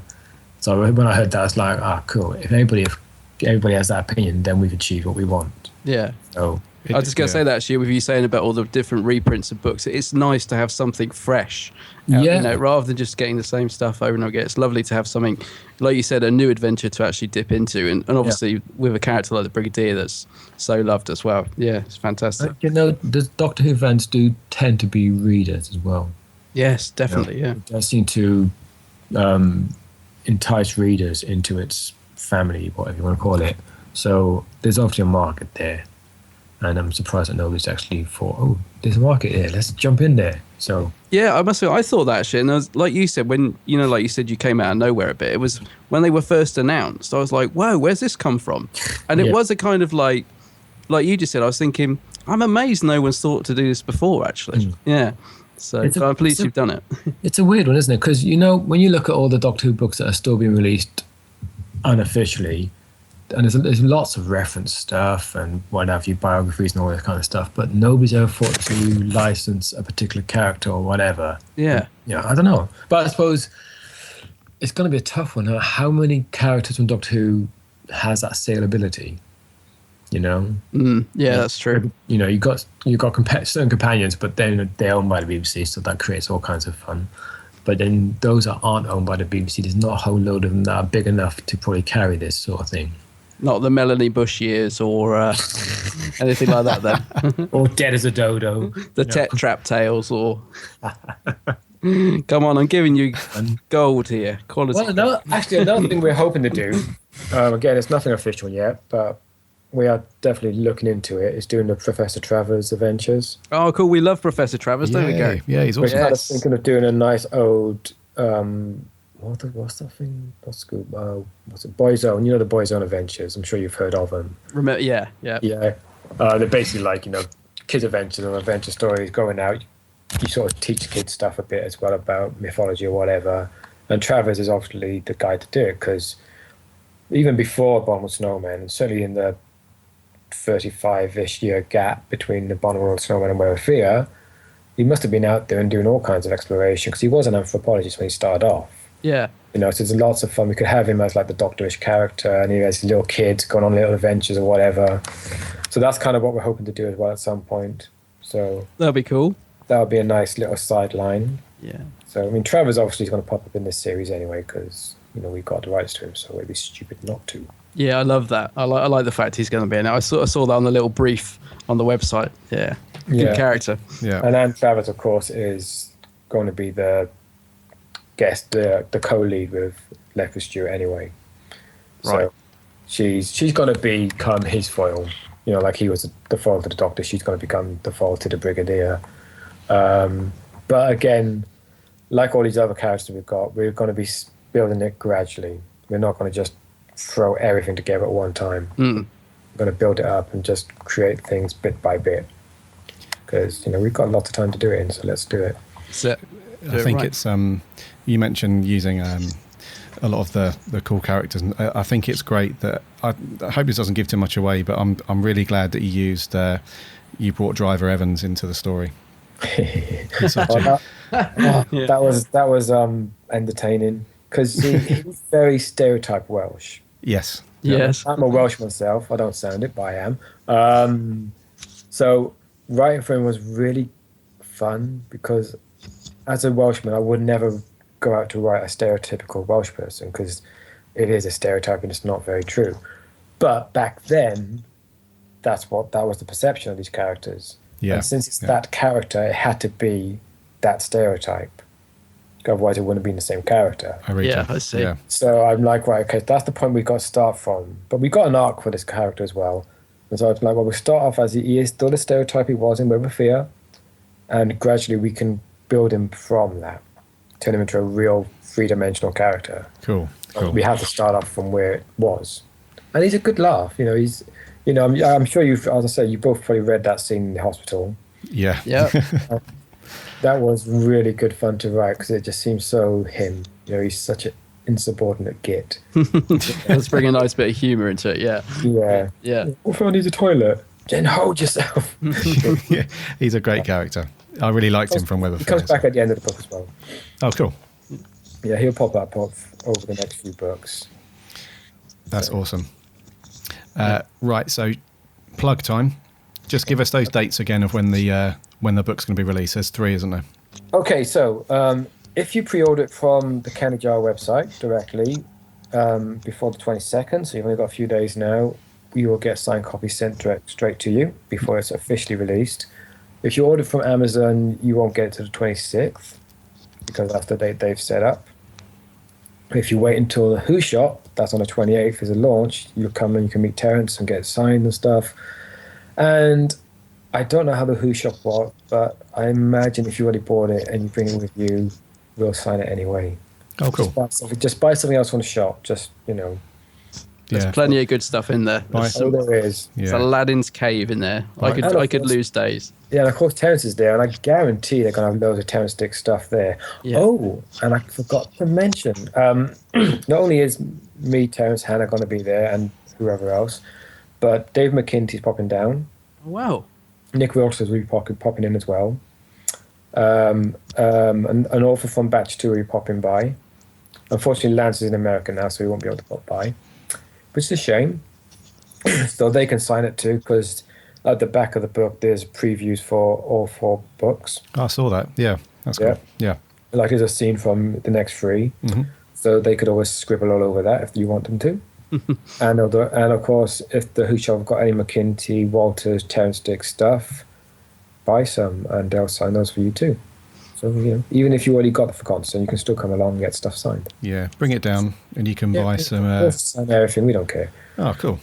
I'll sign stuff that's not even mine, I don't mind. We can bring anything down, a whole carrier bag full of stuff. And absolutely, I'll deface anything, I don't mind. I can see you walking out of there with a Cyberman helmet under your arm, Gary. Yeah. And a cardboard cutout of Christopher Eccleston. Yeah, some Tardis salt and pepper shakers. And also, fans might be good to know, we're going to have a guy down there, Luke Spillane, who currently works for BBC YouTube, and he'd done the videos for the BBC Doctor Who celebration last year. He'll be there filming like little interviews with people, with us. So you could end up on our little YouTube, don't know what they call it. It's sort of a vlog, I suppose. Oh, sweet. Yeah. Interviewed about the character and just whatever. So, yeah. Sounds blooming awesome. A few seconds of fame. Yeah, sounds like it's going to be packed. It's going to be good. Yeah. I hope so. You watch, nobody will turn up now. No, they will, trust me. No, they will. So that's the 22nd, the 26th, and 28th at the Who Shop. Yes. Sounds awesome. Great stuff. Well, it's been absolutely brilliant having you on the show, Andy. Mr. Andy. Mr. Andy. Thank you very much for popping on. And I think this book's going to be really, really good. For what we've read of it, it's just so good.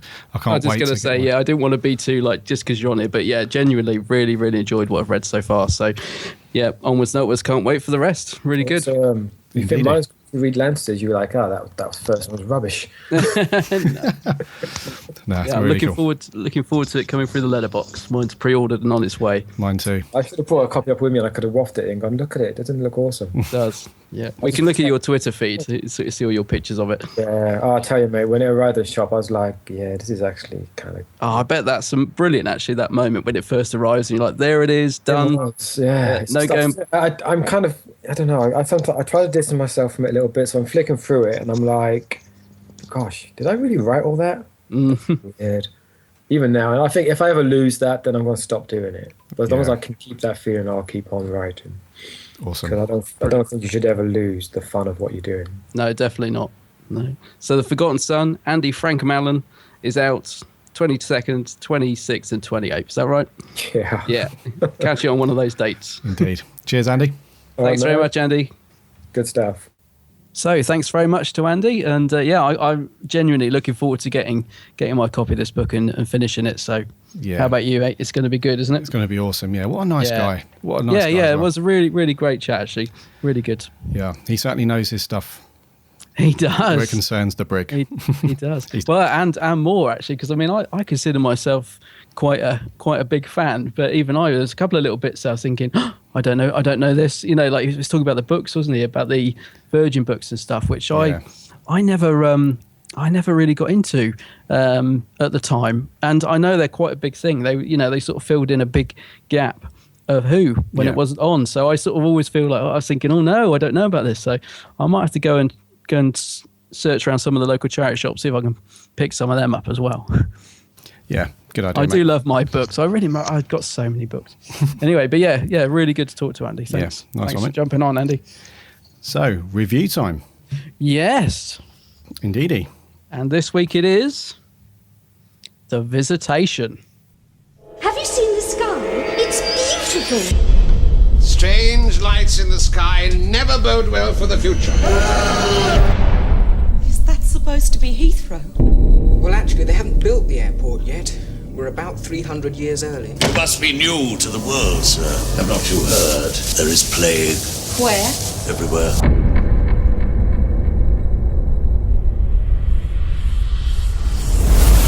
You'd better prepare yourself for a shock. What now? I don't think you'll have seen anything quite like a pteroleptal before. Horrible! It was horrible! I am to rid this planet of all its primitives. Genocide. Our rats will ensure that there are no survivors. But you'd need thousands of them. I have thousands of them. There's evil at work here. Their infection will kill every living thing. A final visitation. Yeah. Woohoo. Yeah.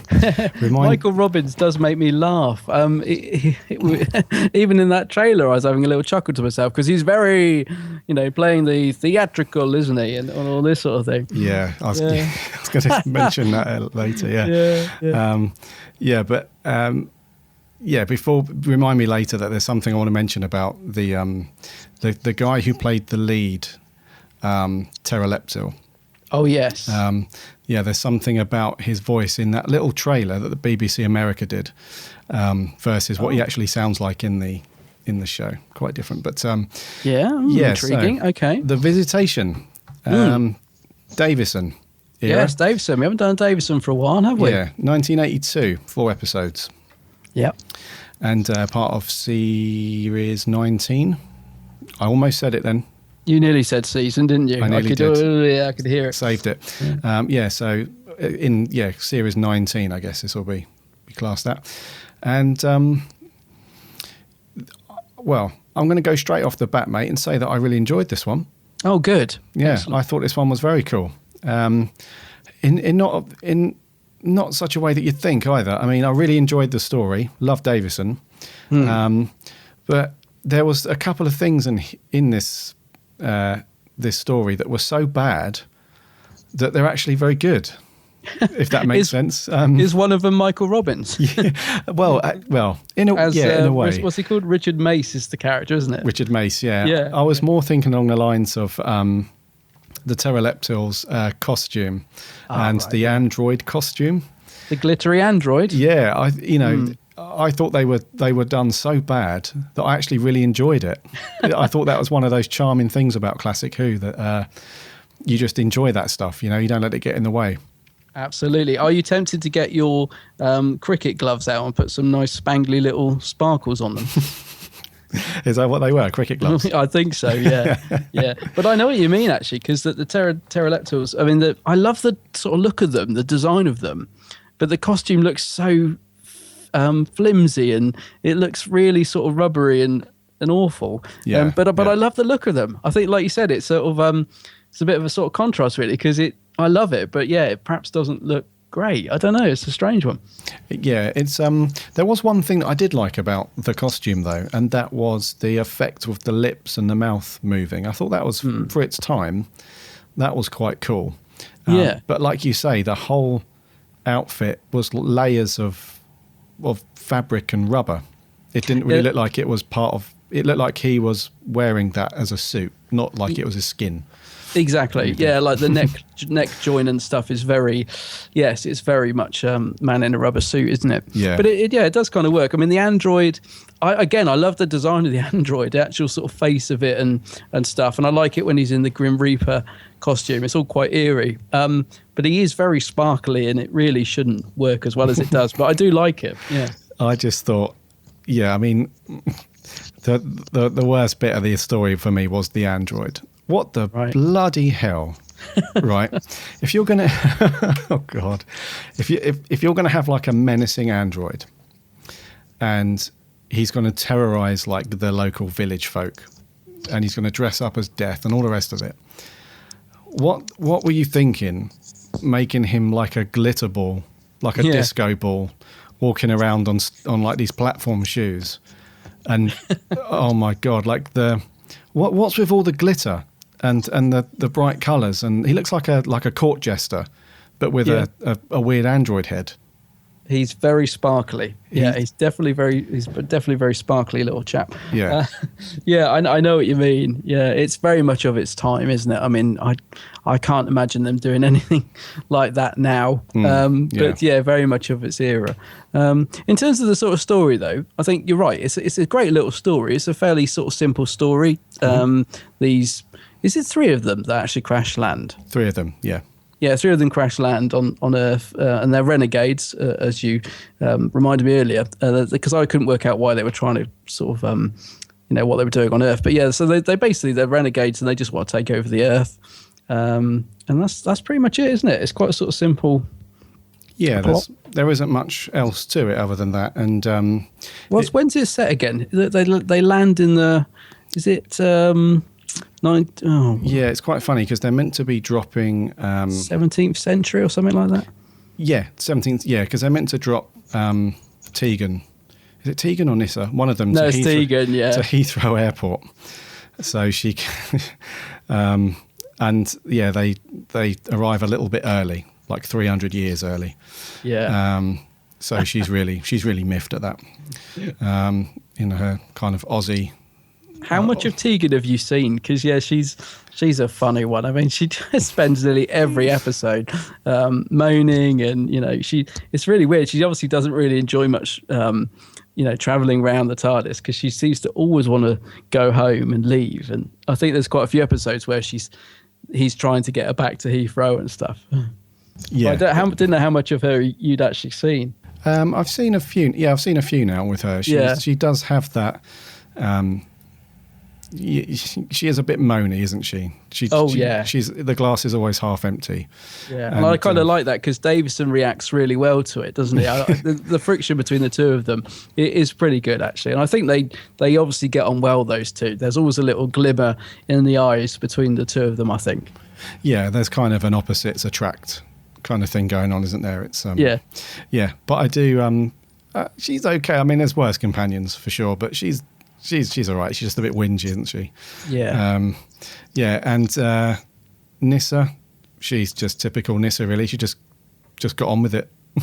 Poor old Nissa, yeah. She often sort of gets left in the TARDIS, or she doesn't always get a lot to do, does she, poor Nissa? Yeah. I think in this one she spends a lot of time in the TARDIS. I was trying to think if she actually gets out much in this one.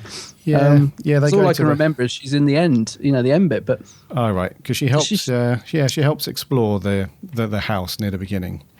Yes, that's right. Yeah, and then the Doctor sends her off to make this vibrating machine oscillator thing. That's right. So she spends a good deal of time trying to construct this thing. Sonic booster, should I say? That's it, sonic booster. And the only thing she has to do really, she gets interrupted by that useless little Adric. I was just going to say, and what does Adric do? I bet you were laughing at that scene when he has that kick fight with the robot outside the door. I bet you were gurning. I bet you go, grimacing at it. Yeah, there were twice when I was cracking up at Adric. The first time is when they get attacked by the villagers in the woods, and he gives one of them a shot, and then he crouches down, and just really. Oh, bless him. Yeah. I mean, there was this is when the TARDIS was quite crowded, wasn't it? I think because obviously Adric does have his exit not that far from this one. Is it? I can't remember now. But anyway, they sort of decided the TARDIS was getting a bit too crowded. And Adric had to go, and you can understand it because obviously you've got Tegan, Nissa, and Adric. It's hard to think of enough story to keep them all involved, which is why often, one or two of them just end up doing pretty much nothing. Sometimes, and Adric's definitely. I mean, Adric doesn't do anything in this story, really, does he? But apart from the kickboxing scene, he's just. I just find him an argumentative little brat a lot of the time. I just want to smash him in the face with something. I know he's not one of the most loved companions, and I did feel for him at the end of Earthshock. I did. There was a little bit of me that thought, it was quite a sad way to go because the end of that story is very, very downy, isn't it? It's there's no music. It's very. Oh, that's right. And all you see is his little badge on the floor as the credits are rolling. So I did feel for him at the end of Earthshock, but in this one, I just wanted him to do one. Yeah. I gotta say, I mean that's the thing. I guess they're all laughing in that end scene of Earthshock, don't you? They genuinely are. They say in the commentary, we we couldn't keep a straight face when we were trying to. That's why if you look at Tegan when she pretends to cry into the doctor's shoulder or Nissa's shoulder, they're absolutely killing themselves laughing. Oh, really? Yeah. Honestly, next time you watch it, just watch Tegan. You can see it. They're all of them. And listen to the commentary. They said they just got fits of giggles and couldn't stop. But the thing is with Adric, I mean, oh God, he comes in for so much stick, and you know, I can see why. But as a kid, obviously, I grew up, with Adric when I was a lot younger, and I really wanted to be Adric because as a kid, he really appealed to me because he was sort of not similar age, but I sort of thought, he's not that much older than me. I can imagine being, the Adric character in the TARDIS because of the age. So I sort of, I don't know, I have a sort of affection is the wrong word, but I like Adric, but I think just because I wanted to be him as a kid, I wanted to be traveling with the Doctor. Do you know what I mean? Just, you say so many cute things sometimes, Adam. Oh, well. You really do. I bet our listeners are like, oh, you're a cutie pie, that Adam. Oh, I bet they're not. I bet they go, no, Adric's bloody awful. Because I remember, I think it was a couple of episodes ago, you said that if it was possible, you'd go back in time and give yourself the K9. K9, that's I would, adorable. Yeah. I know. So I mean, I'm sure Matthew Waterhouse is a nice guy, but looking back, to Adric, it's just he's just got that annoying sound as well. His voice just drives me insane. He's just whiny and argumentative, and a couple of slaps would have sorted that out. But I think actually that I think the Doctor wanted to, because at the start they're kind of arguing a bit, aren't they? Like Adric's being like a spoiled brat, and the Doctor's getting very cross with him at the start of this episode, isn't he? Yeah. And you can imagine actually that you can almost see it in Davison's face that he wants to give a good clip round the ear. But one thing I noticed about Davison in this actually is he's quite he's channeling a bit of the first Doctor. I think he's being quite sort of snappy and tetchy at times because he sort of changes a bit, I think, Davison's Doctor. I think so. Yeah. He sort of mellows out a little bit in the middle, and then he really hits his stride towards the end, just as he's leaving, which is a shame. But yeah, I felt he was quite sort of I don't know. There's a lot of little bits of this where he's quite sort of abrupt with the companions and really sort of putting them in their place. And he's got no time really for the Michael Robbins character, has he? He's the thespian. Yes. He's really not. He's really not interested in him at all, is he? It's I liked Davison in this. I thought he was really good. There's a plague everywhere. Yes. What do you think to Michael Robinson as Richard Mace? He is very pantomime. Very, very pantomime. And this is one of those things, exactly what you said at the beginning. He's so bad, but I love it. It really works for me. I think it's just because I find it humorous. He's so over the top in it. And I almost feel like he doesn't even know what show he's in. He just seems to be going off on his own tangent. Let him get on with it. I do like him in it. Yeah. I thought his voice was quite hilarious throughout. Yeah. It was the same. He had, don't get me wrong, I'm not knocking his acting skills at all, but he had the same face and the same expression and the same tone in his voice, no matter what he was saying. So whether he was scared or frightened, or if he was quite, happy at the time, it was still the same face and the same tone. It was really funny to watch. Did you expect him to say Olive at some point? Was it Oliver you say? Oh, Olive. Yeah. Oh, dear me. But no, I think he works in it just about. Just about. I quite enjoy his silly performance in it. I tell you, I love the location of this as well. I like, again, this villagey feel to the Doctor landing in a village and stuff. And I love the start, when we've got this manor house and it's got, what's that guy's name that used to be in Coronation Street for years? John Savignon or something? Did you recognise him? He's only in the very beginning bit. John Savignon, yeah. As the Squire. The Squire, yeah. He gets killed off. Do you remember him, Fred Elliott? Yeah. He's only in the beginning. But I like that start. It's really nice because it kind of reminds me of the old Doctor Who. Sort of this. It's quite a sort of long time before we get to see the TARDIS team. So you've got this sort of nice 5-minute beginning that's in this 17th century home and the stars coming down, and it's very old school. Reminds me of the sort of real, almost like the Pertwee Baker era. Yeah. Do you know what I mean? Yeah, I like that. Yeah, that was cool. It had a kind of at a slower start. It was just because you had the android that came and kind of laid waste to the those dudes in the house. But after that, it was kind of, it had a really nice pace to it. After that, it took its time to get the story going, which is quite nice. Which is I like the way it leads up from that beginning with him being shot to then, because when you do finally see the pterodactyls. Yeah, when you do see it and it's got no eye, and you sort of think, okay, so that's the one that got shot at the start, and it does sort of come full circle quite well. Yeah, I think the pacing's quite good. I mean, there's a little bit of padding here and there, but it does move along, I think, at a reasonable pace. I think that one of the notes I made actually is the cliffhanger and the actual resolution to episodes 1 and 2 is really weak, isn't it? Like she just goes, "Doctor," because it's shouting at the wall. Oh yeah. And then in the next one, he just appears, goes, "Yes." Oh, it's so bad. I was thinking, oh, that is such a terrible cliffhanger. But it's a very minor sort of gripe with the episode, because I do think overall it's really good actually. Yeah, I really enjoyed it. It was I think that's the sweet spot with some classic Who stories, is the 4-parters. Oh yeah. You know what I mean? For me, I mean, there's a few 6-parters that are just brilliant and amazing. But for me, I think these 4-parters are like the perfect length. Especially this one. They're only 25 minutes or just under. Yeah. So it's bang on an hour pretty much, and it's just really, which is like on season openers with newer Doctor Who, normally they're an hour. And they seem to have a bit more time, to move the story along at a decent pace without rushing it. So I really like the 4-part length for some of these classic ones. And I never felt like the story was rushed or it was being longed out in this one. It was all seemed to fit together pretty well. Yeah, you didn't feel it sort of dragged anywhere at all. Or I mean, I didn't. I didn't sort of find myself sort of thinking, how much longer has this episode got? I sort of was pretty much invested in it. Quite, Yeah. Quite liked it. Didn't find myself getting bored at any point. Yeah. Did you see any Easter eggs in this one? Any little nods to anything else? I saw one.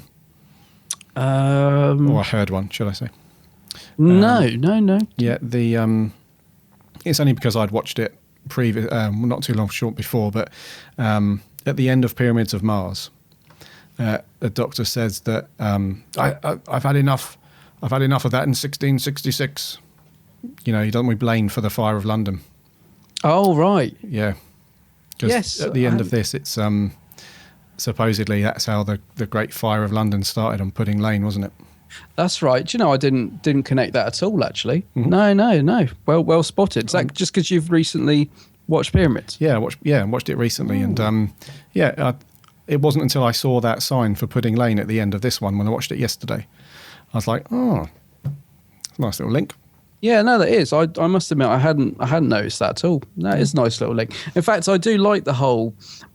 I don't always like it when they do this thing of sort of mixing real events in with tying them in with the story. It doesn't always work, but I quite like this one because it's a sort of fairly simple. The fact that the fire starts, the Doctor lets it go because he knows it's the Great Fire of London and it has to happen, and it is. I think it works all right actually. I quite like that. Yeah, and the Sonic.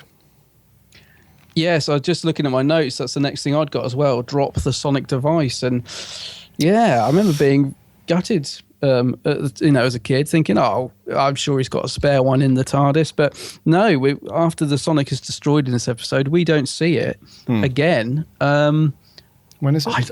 I don't think we see it again until McGann's TV movie. Actually, I might be wrong. If any listeners are out there, do correct me. But no, I think the producer wanted rid of it. He thought it was just too easy for the Doctor to get out of situations with the Sonic, which rings a bit true with the Matt Smith era. Mm-hmm. But the producer wanted rid of it, and so did the writer Eric Sayward. So that was it. It was destroyed. And I'm pretty sure I don't think the Doctor gets the Sonic again until. Yeah, it would be in the 8th movie, and even in that one, we only kind of just see it, don't we? He doesn't really use it. He doesn't use it too much, does he? Yeah. No, McCoy never had one. The 6th Doctor has a Sonic Lance at one point. which is yeah. But no, we don't see the Sonic again. So it's R.I.P. the Sonic. Right. And and that was a sad moment for me as a kid. I loved the Sonic. I used to use my dad's tire pressure gauge as a Sonic as a toy when I was a kid, because we didn't have all these toys that we have now. I mean, what I would have given, maybe if I ever go back and give myself that K9, I'll must take a Sonic with me, because that was the other thing I wanted as a kid. But yeah, I used to have a little tire pressure gauge, this little silver thing. Oh. That was my Sonic, and then it gets destroyed in this one. Yeah, completely destroyed. Yeah, I can sort of understand it. I mean, it is a bit of a get-out clause, the Sonic, sometimes, isn't it? It can be. Yeah, I mean, it got way overused in the Matt Smith era, didn't it? Way overused. It was starting to go that way in the Tennant stuff towards the end as well.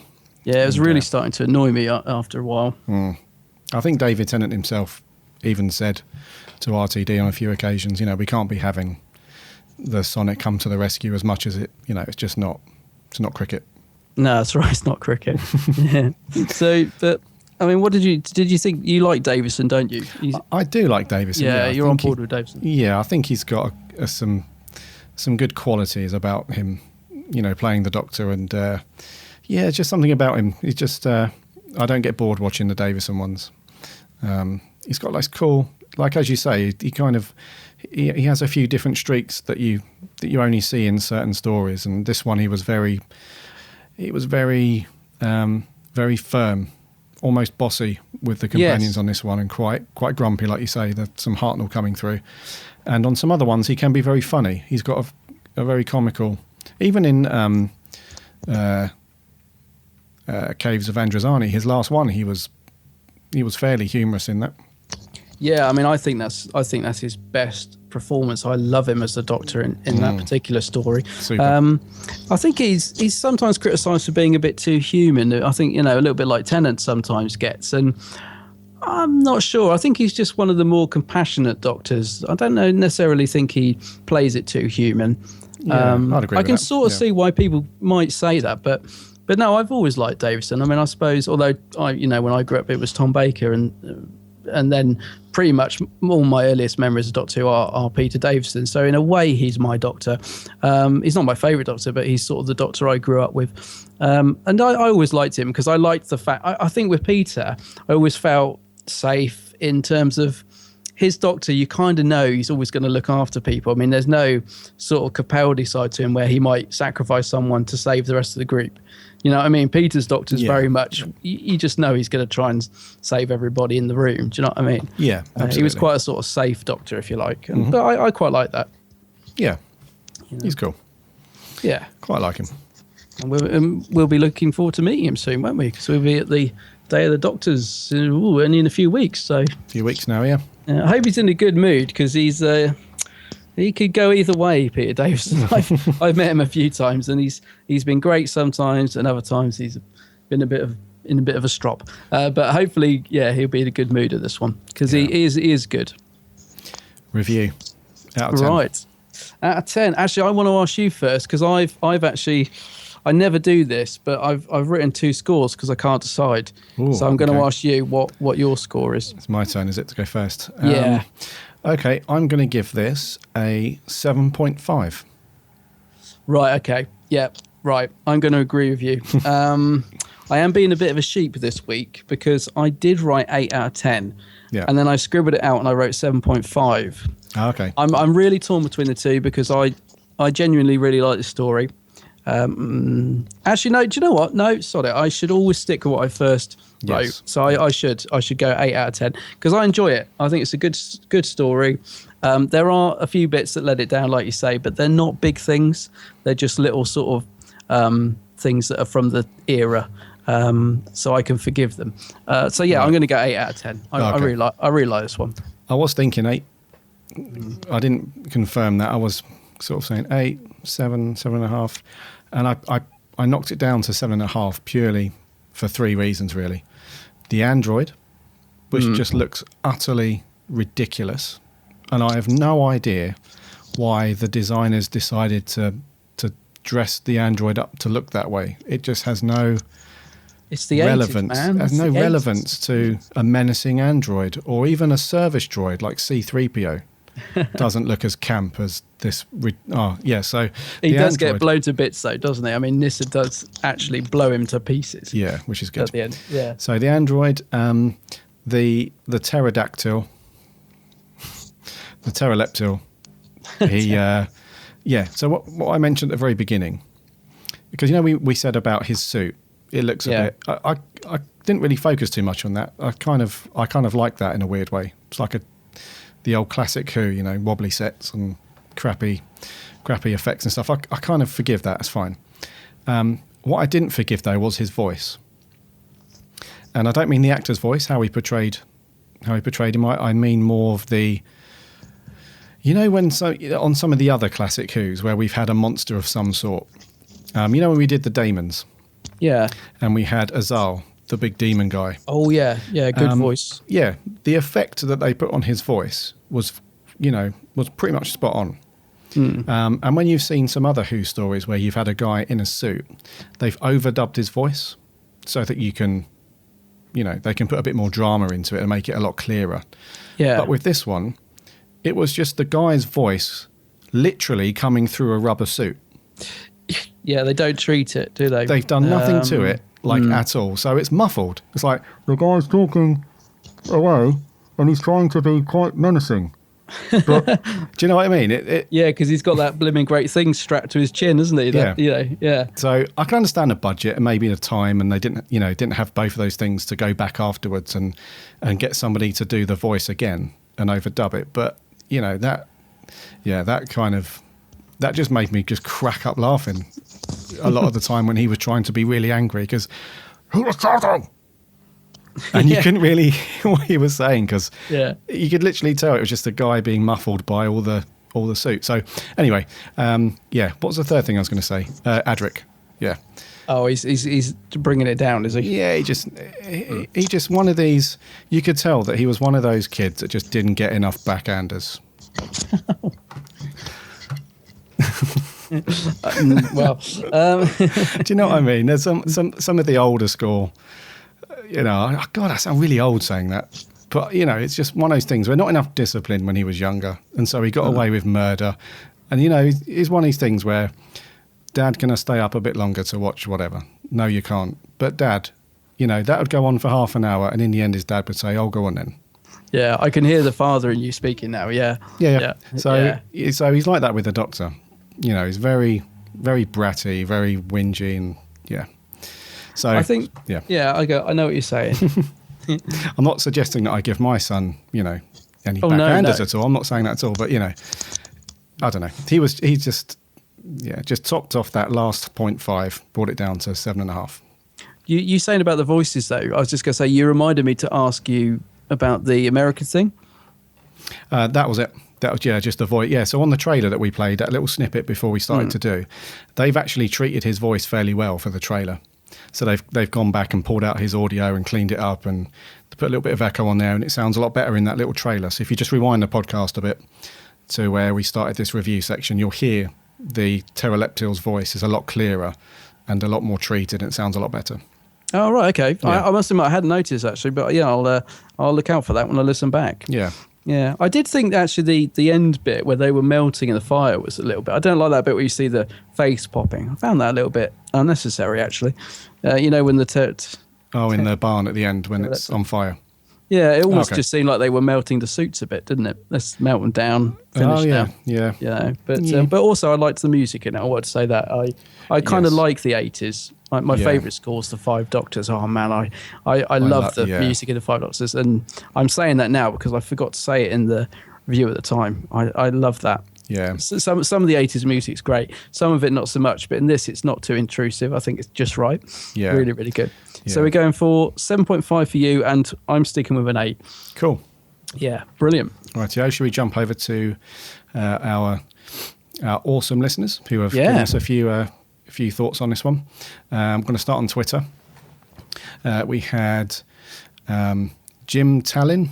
Hello, Jim. Twitter name is Sarah Beejam. She's put Peter's first entry into the Among the Best of Doctor Who. Oh, right. Yeah. And Claire, her Twitter name is NerdOwl42. Oh, hi, Claire. She's put, love this, not seen it for yonks. Any excuse to watch this is fine with me, though. Hashtag RIP Sonic Screwdriver. Oh, yeah, definitely. And then on Facebook, Stuart Stockwin.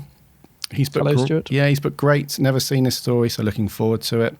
Ryan Anthony, it is one of the very few Davison stories I've watched. And I understand, not a very popular Doctor, but judging by this, he was quite good. The story itself was great and had me gripped start to finish, though it's nothing like Caves of Androzani, so I'll give it 7.5 out of 10. And Adam Hoovian says, it was on US Netflix, and I really enjoyed the story. I think, I agree with pretty much all of that. I think it is a good one from Peter's era. It's perhaps not as gritty as, say, Caves of Androzani or anything like that. But yeah, it's a good one. Let's have a look then. What did I get? So we had Kai McNamee. Hi, Kai. Hello, Kai. A fairly good story. I'm fond of these pseudo-historical stories, and the pterodactyls are a good villain. Yeah, they were good. And the voice is quite sinister, he says. I like the tie-in to the Black Death and the Great Fire of London. Good performance, a good plot. 7 out of 10. Yeah, I forgot about the Black Death. The plague. Part of it. That was good. The plague. Everywhere. Yes. Yes, that was good. Yes, the thespian in me liked that. Yes, it's everywhere. Robert Lithgow, he says, pretty good and one of the better Davison era stories. Just a fun pseudo-historical. 7 out of 10. Cool. So both Kai and Robert gave it 7 out of 10. Cheers, Robert. So that's good. Kyle Wacker says, poor Sonic Screwdriver. R.I.P. Sonic. Yeah, so I think, so overall it's pretty positive. I mean, that's, the comments I pretty much agree with. Nothing really that negative to say about this one. I really, really like it. And yeah, I think it's a good story. Yeah, and it seems our listeners agree. So, yeah, no negativity this week. All good. Thank you for your comments, everybody. Yes. Brilliant. Yes. Brilliant. Almost going Hartnell-ish there. Almost, but not quite. I shall come back. That's a cross between Hartnell and K9. What are you doing? Oh yeah, let's end this before it gets silly. Yeah, let's just say hashtag poor Sonic Screwdriver because I love that.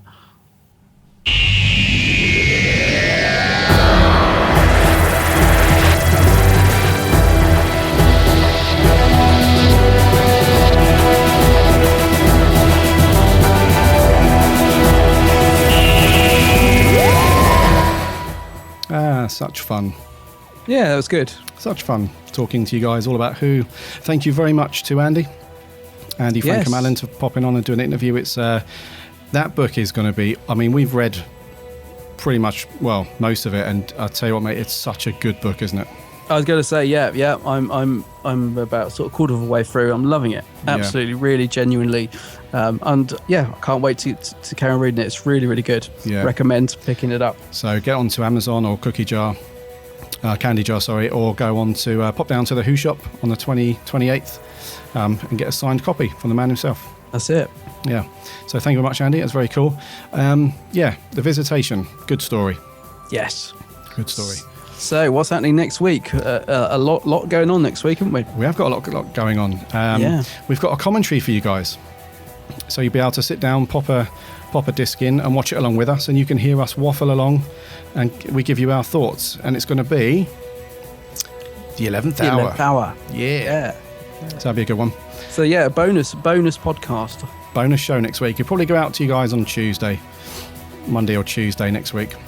Yeah, it's fun to do, wasn't it? First commentary one we've done. So hope you guys like it, because if you do, it'll be the first of a few. Indeedy. So head over to bigblueboxpodcast.co.uk. From there, you can find links to Twitter and Facebook. Jump over to those and give us a like and a follow and contribute to our conversations and wafflings on there. Check out Adam's podcast, Adam's video series, The Geek's Handbag. Just go to YouTube and Facebook and do a search for The Geek's Handbag. That's it. Loads of cool stuff on there. Go on. Just before you say the magic word, we will be doing a regular podcast next week as well. So there will be two. And next week's story is the Doctor's wife. So give us your opinions on that. Okay. Until then, Alonzi!